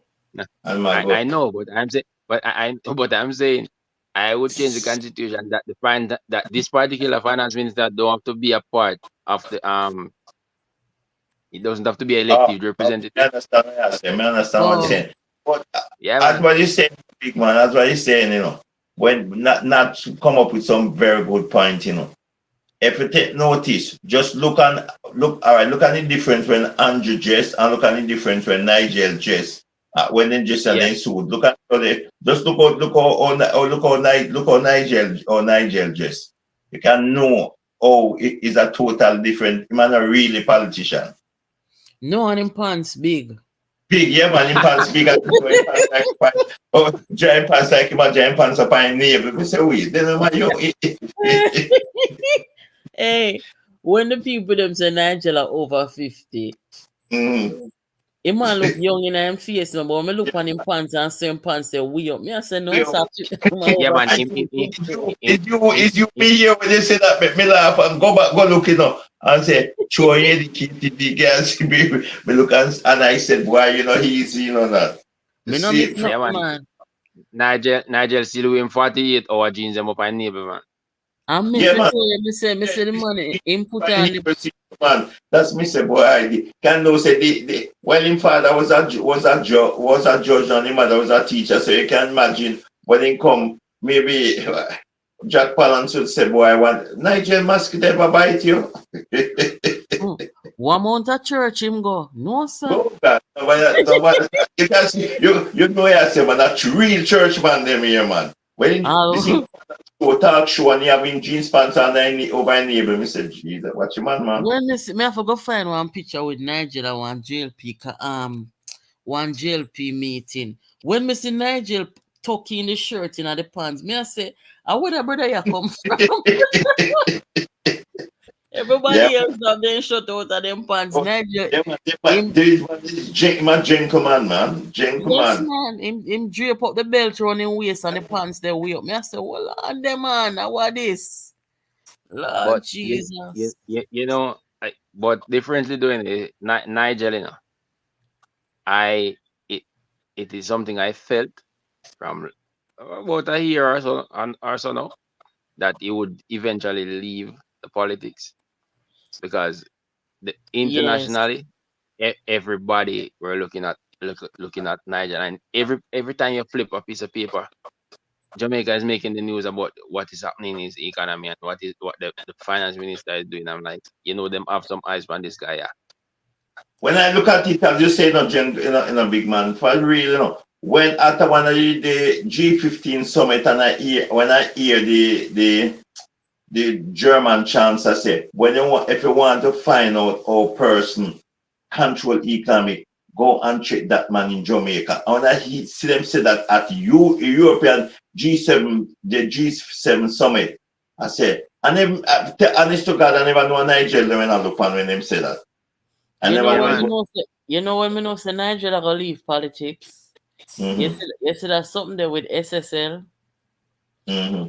Nigel came under severe pressure. And you know what? SSL is a criminal matter. SSL have to do with police, mocha, soldier, military. It have to do with courthouse. It have to do with FSC. It has nothing to do with the finance minister of the country. But Nigel felt so pressured. Him go out there and talk about investigation. Him a talk about FBI. He put a whole heap of pressure upon him, and it had nothing to do with him. Him should even go out there and talk. Then you sing talk show already, and when he go on the talk show, make a mockery of himself, man. He never have nothing to do with him. And the FSC people, them will make SSL operate over 20 odd years. When them know say them red card them and red flag them, they're not supposed to they operate. At the FSC, the pressure should have come down pan. So when me see Nigel, them right all sitting there and say Nigel thief money and government thief money. I mean your poor Nigel they try and so it go. And there's some knows the pressure take him and I say, oh God. Him need an advisor to tell him, say, you're not supposed to be talking about this. This is none of your, this has nothing to do with you. Make FSC go defend themselves. And where the real pressure came on him is when he was trying to explain the entire thing on how the process work, and he realized that no one was understanding what he's saying. Nobody understood him. And that me I talk about. So he would have to go. And not no wrong. Make him go on. Make him say, if me deliver Washington DC, me go meet him at airport. Me glad for him, man. Make him go on, man. The politics of Jamaica right now, it's too nasty. But the good fish is to make somebody so brilliant can get a job like that. Then look me- here. Because first You're going like say Jamaica people them hard to learn. No, we know that. Hard to learn, you know? We know that, but when they look to we, if to someone like that, I forgive, said yes, give thanks. Yeah, man. If we talk to Liz Hotel, say Peter Phillips bright, it's very easy, you know. but not. You see that set there. There's that 72 set there. That with Dr. Nigel Clarke and no Dr. Andrew Holness and Dr. Kadama with knife and that set that set a youth that went to UE together. That you have some serious brains to come out of the batch of youth. You know who may I watch too? The press secretary, the new press secretary. Maris, Maris, she name? You know we're talking. She was in India. Oh yes, Monsieur. Yeah, but you're talking about the information minister. No, man, I'm not information minister. She knows press secretary. Press secretary, yeah. Press secretary. She's very bright. She's a very bright lady. You're talking about Miss Dixon? Dana Dixon? Oh, why may I call woman Maris? Man, Dana Dixon. She's the new she's responsible for information, man. Yeah, may I listen to the whole of them, man. May I watch the whole of them? Yeah, man, but so I see Chris Gayle with them. So what Chris Gayle doing with them down there? I think because he played cricket, he has a history. Yeah, because he enjoyed in a cricket back down there, man, the Prime Minister. Yeah, remember say India play cricket too, you know. Yeah, man, big cricket nation in the world, man. Yeah, man. So Chris Gayle with them, and that is good stuff. That is good. At least as somebody good them at tour with. Yeah, they are in a marketing trip. Make him come at them the conference. Yeah. These are somebody good them at tour with. I don't like take them at tour with go down at them place, eh? Look here, man. Another platform. Cartel go buy the seat for ice at and where you want the man to do. But another platform I hear them say, Chris Gayle JLP puppet or something like that. You don't really pay them thing in their mind still, because people go say what they want to say. But no bother with that. But the government is on a marketing campaign in India. In India, Chris Gayle is one of the most popular Jamaican in India. So who's the better person? You have a better choice. That is one so true. But you see, he's a Jamaican. I mean, there's nothing wrong with it. Precisely. Them. But you see, as I tell you, these people, they're pandering to their base, and they know that the majority of them people them will vote to them, not sensible, and not think for themselves. So them say about anything or everything, anywhere, anyhow, and them know them will get result. Hey, wanna see Nigel pants there? Yeah, man. Every man have their shirt out of them pants. No man. Yeah, man, Nigel always stuck in, man. You come up on my screen, mate. Well, let me move this out of the way. Everybody have their shirt out of them pants. And Nigel tuck in him pants because so him father grew him. All right. So when the man say, eh? Nigel is the only man me see walk nowadays with a phone case on him belt, you know. I wear the backside. I wonder if you still have him beeper.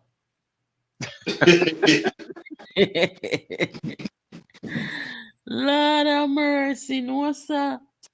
Yeah, man, him different, man. He's a special guy. Yeah, man, and children live what them learn, you know. That's what I'm saying. When I go to school, me wonder if boy, when I like say if when take part in another sports, me when I say with him would maybe then in group. I wonder, well, if I'm my only boy, Pitney they have, and he grew up with 3 sisters. I know. No, but when the woman talk and say, Anjo, she know Anjo parents and them sitting there. From your ears, if somebody grew up Adventist, just know say them grow good. Yeah, man. Anyhow, and if they're stray and go do wickedness, them are gonna come back right at the foot of them Adventist root. I'm Mm-hmm. telling you. Some even my little girl grew Adventist, and time I care go nowhere. Me never get no complaint about her yet. Never. Because she Because not going to step out of line. Because you she got Sabbath. Adventist kindergarten, she got Adventist elementary, middle school. So even in the Adventist school, they instill certain values in them, very strict. Not even ears But ring them not. not supposed to wear, eh? But as me as a church, I grew up in the church. I mean, I really go to church no more still. But you understand? What a And shame. no, I mean, I me joke, I me, gotta I make. admit, me I gotta be the first to admit it. Sometimes I think about it too. Cause me get my first youth now, and me Mm-hmm. always say me go on certain principles. Me What no go church. denomination did you grow up in? What them call them is not, but Ebenezer holiness, that kind of vibe. What the name? It's me used to go to church and them call it Ebenezer holiness, Church of God.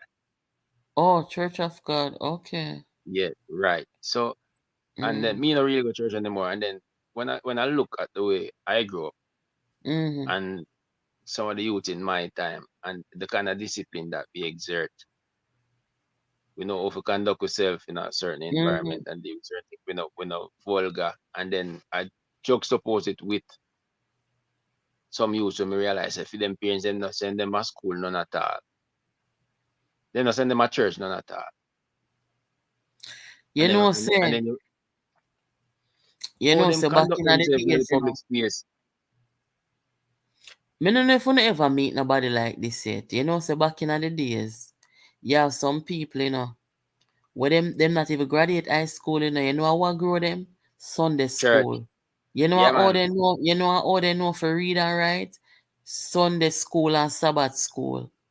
Right. And them have manners, them have decorum, them bright, and them don't go to Mm-hmm. Ivy League school.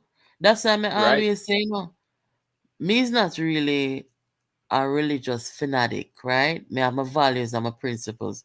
But I strongly believe that the churches play a major role in society and in the lives of children and young people. Sometimes when the parents them tired, them depressed or sort of something, and the church step in and grow the kids them. I will know them thing there from a long time. Not you see the church and some of the parents them nowadays, them drop the ball True. Mm-hmm. and the Some of ball a them, roll back.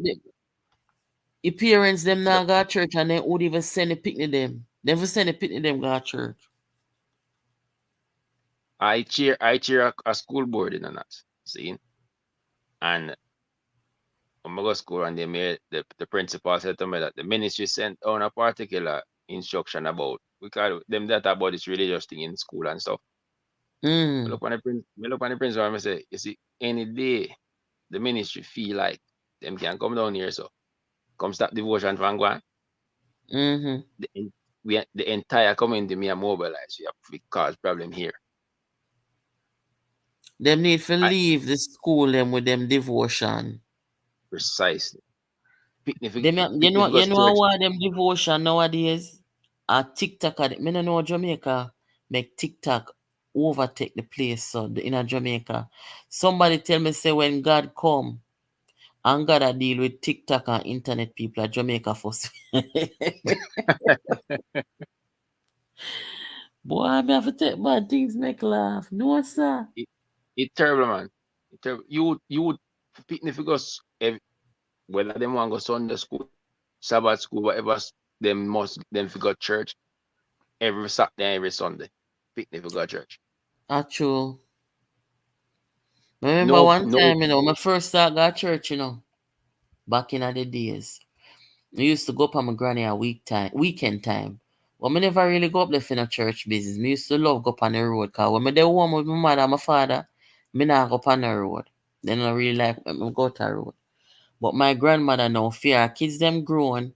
So you know the cousin them in my age group, a granny I grow my cousin them that I feed them granny and feed them granny and my granny and sister. So we just do a lot of stuff together. But I had one auntie who lived there, and she was a religious woman. From she about 14. And I want to tell you, say the woman used to try carry me go to church, you know. I'm going to find every excuse for say me no want to go. You see one Saturday morning? No, sorry, Friday night. She say, "Yeah, come to church with me tomorrow." And that I'm my father little sister, you know. Them time me and her close in her age. She say, "Yeah, come to church tomorrow." I say, "Me no want to go." She say, "Why?" I say, "Me no bring no clothes for we go to church." My grandmother was a dressmaker. And my auntie know if to do the dressmaker thing too. And I never forget. You see, the moment me say me nah nothing for we go to church, the woman at about, she was like 17 years old. And she go dig up in my grandmother something and make one rotted frock for me go to church the next day. Yeah, man. I couldn't get out of it. And I say me go to And church and me go to church and love it, you know. Yeah, me go to look, church and had a good time. church back then, in my space, it wasn't a choice. You had to go. Yeah, man. Church is like a hospital, you know. Church is Yeah, man. like it's a place of healing. And it's not just for the elderly, it's not just for people who are, you know, going through rough times. It's for everybody. It's for grooming the kids. It's for dealing with people who have immediate emotional problems, confusion in them life, whatever. But in my opinion, in a Jamaica nowadays, I'm sorry to say it, but too many It gone, man. people. Yes, them not bother with the church again. I mean, know all the society will survive like that.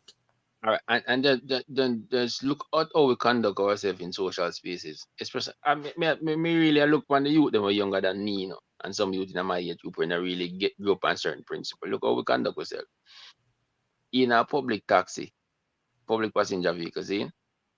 And Mm. I'm gonna go play some music on him phone. We are talk about all different kind of answers, and you not thinking of yourself, say, I go play that. You're supposed to have a earphone in your ear and listen to that by yourself because not everybody want to hear that.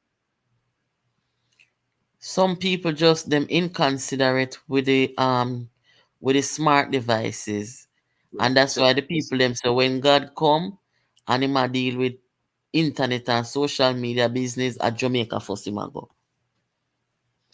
we need to I get true back the so. social, like some coming the youth clubs, the churches, and the devotion in school and them little things that we used to teach you Mm-hmm. some little principles and them things. We need to get back to them stuff and see how best we can save the next generation. Cause that one I done gone already, you know.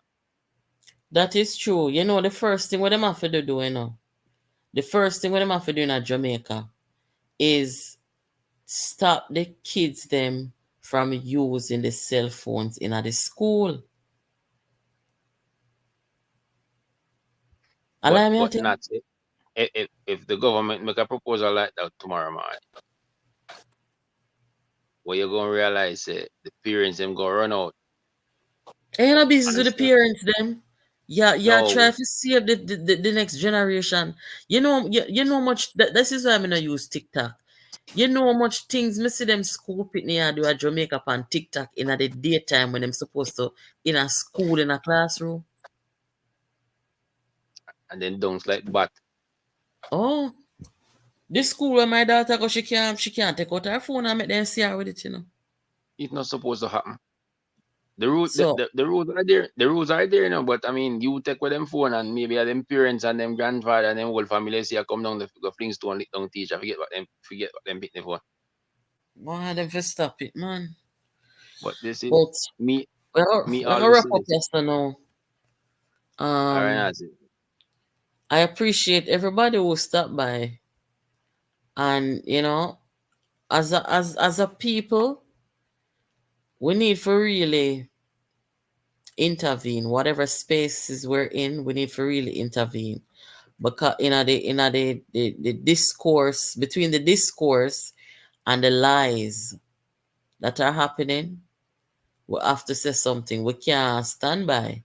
We cannot be no bystander anymore and make some little wicked people destroy people with lies. That is not politics. That's never been our politics.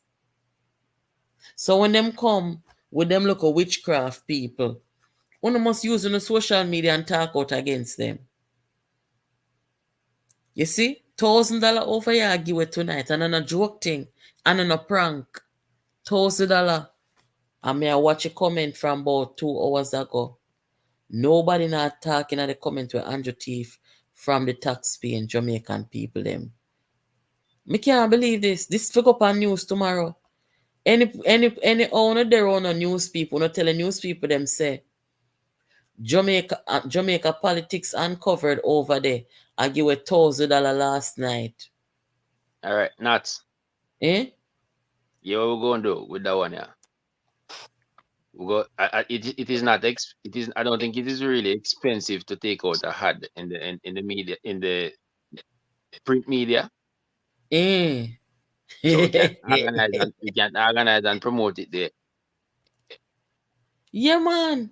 $1,000 and no all of who when me see in a glean comment section and in a this a comment section, the risers them, the PNP people them. Nobody can come and so come claim $1,000 so. No, you can put it to 100,000.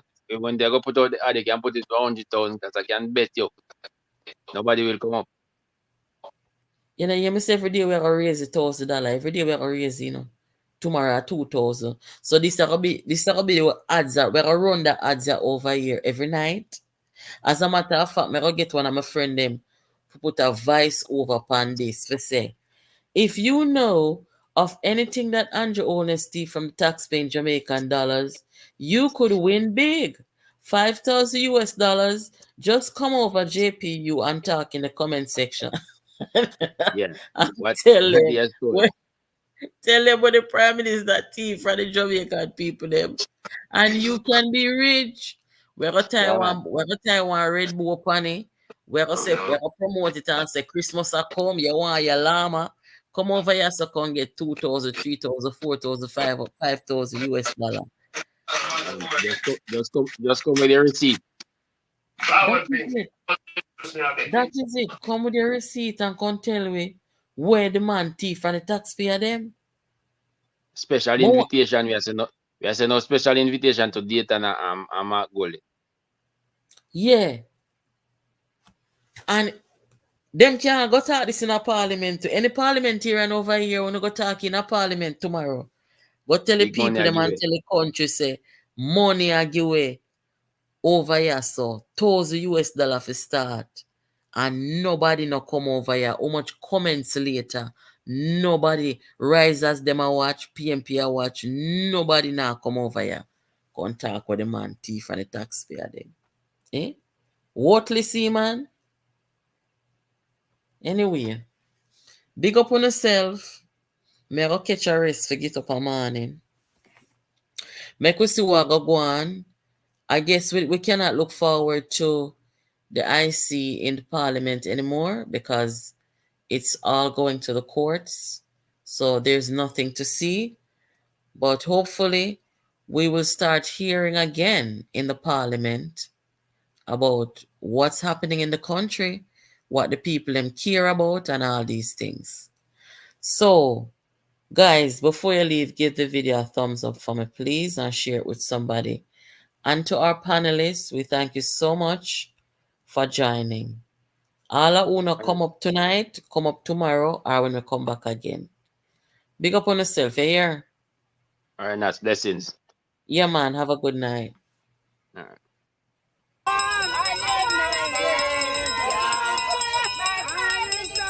Supporters of the JLP have bored the song which once only echoed at PNP events. Now they use it as a dig at the PNP's president Mark Golding, who was British heritage. But for them, the My Leader Bornia song is also an attempt to reassure Andrew Holness of their support, especially after the events of the last few weeks involving his statutory declarations. They feel Mr. Holness has been unfairly targeted. And no, him a go win. Because I lie, them a tell upon him. He no need to do that. He no need to thief money. We the back of him and we have him back. He can't lose. He can't lose. None at all. Andrew grow good. Me know him mother. Me know him father. Him not grow drag up. Andrew a good man. Him not grow for thief government money. Attorneys acting. Please remain standing for the national anthem. JLP.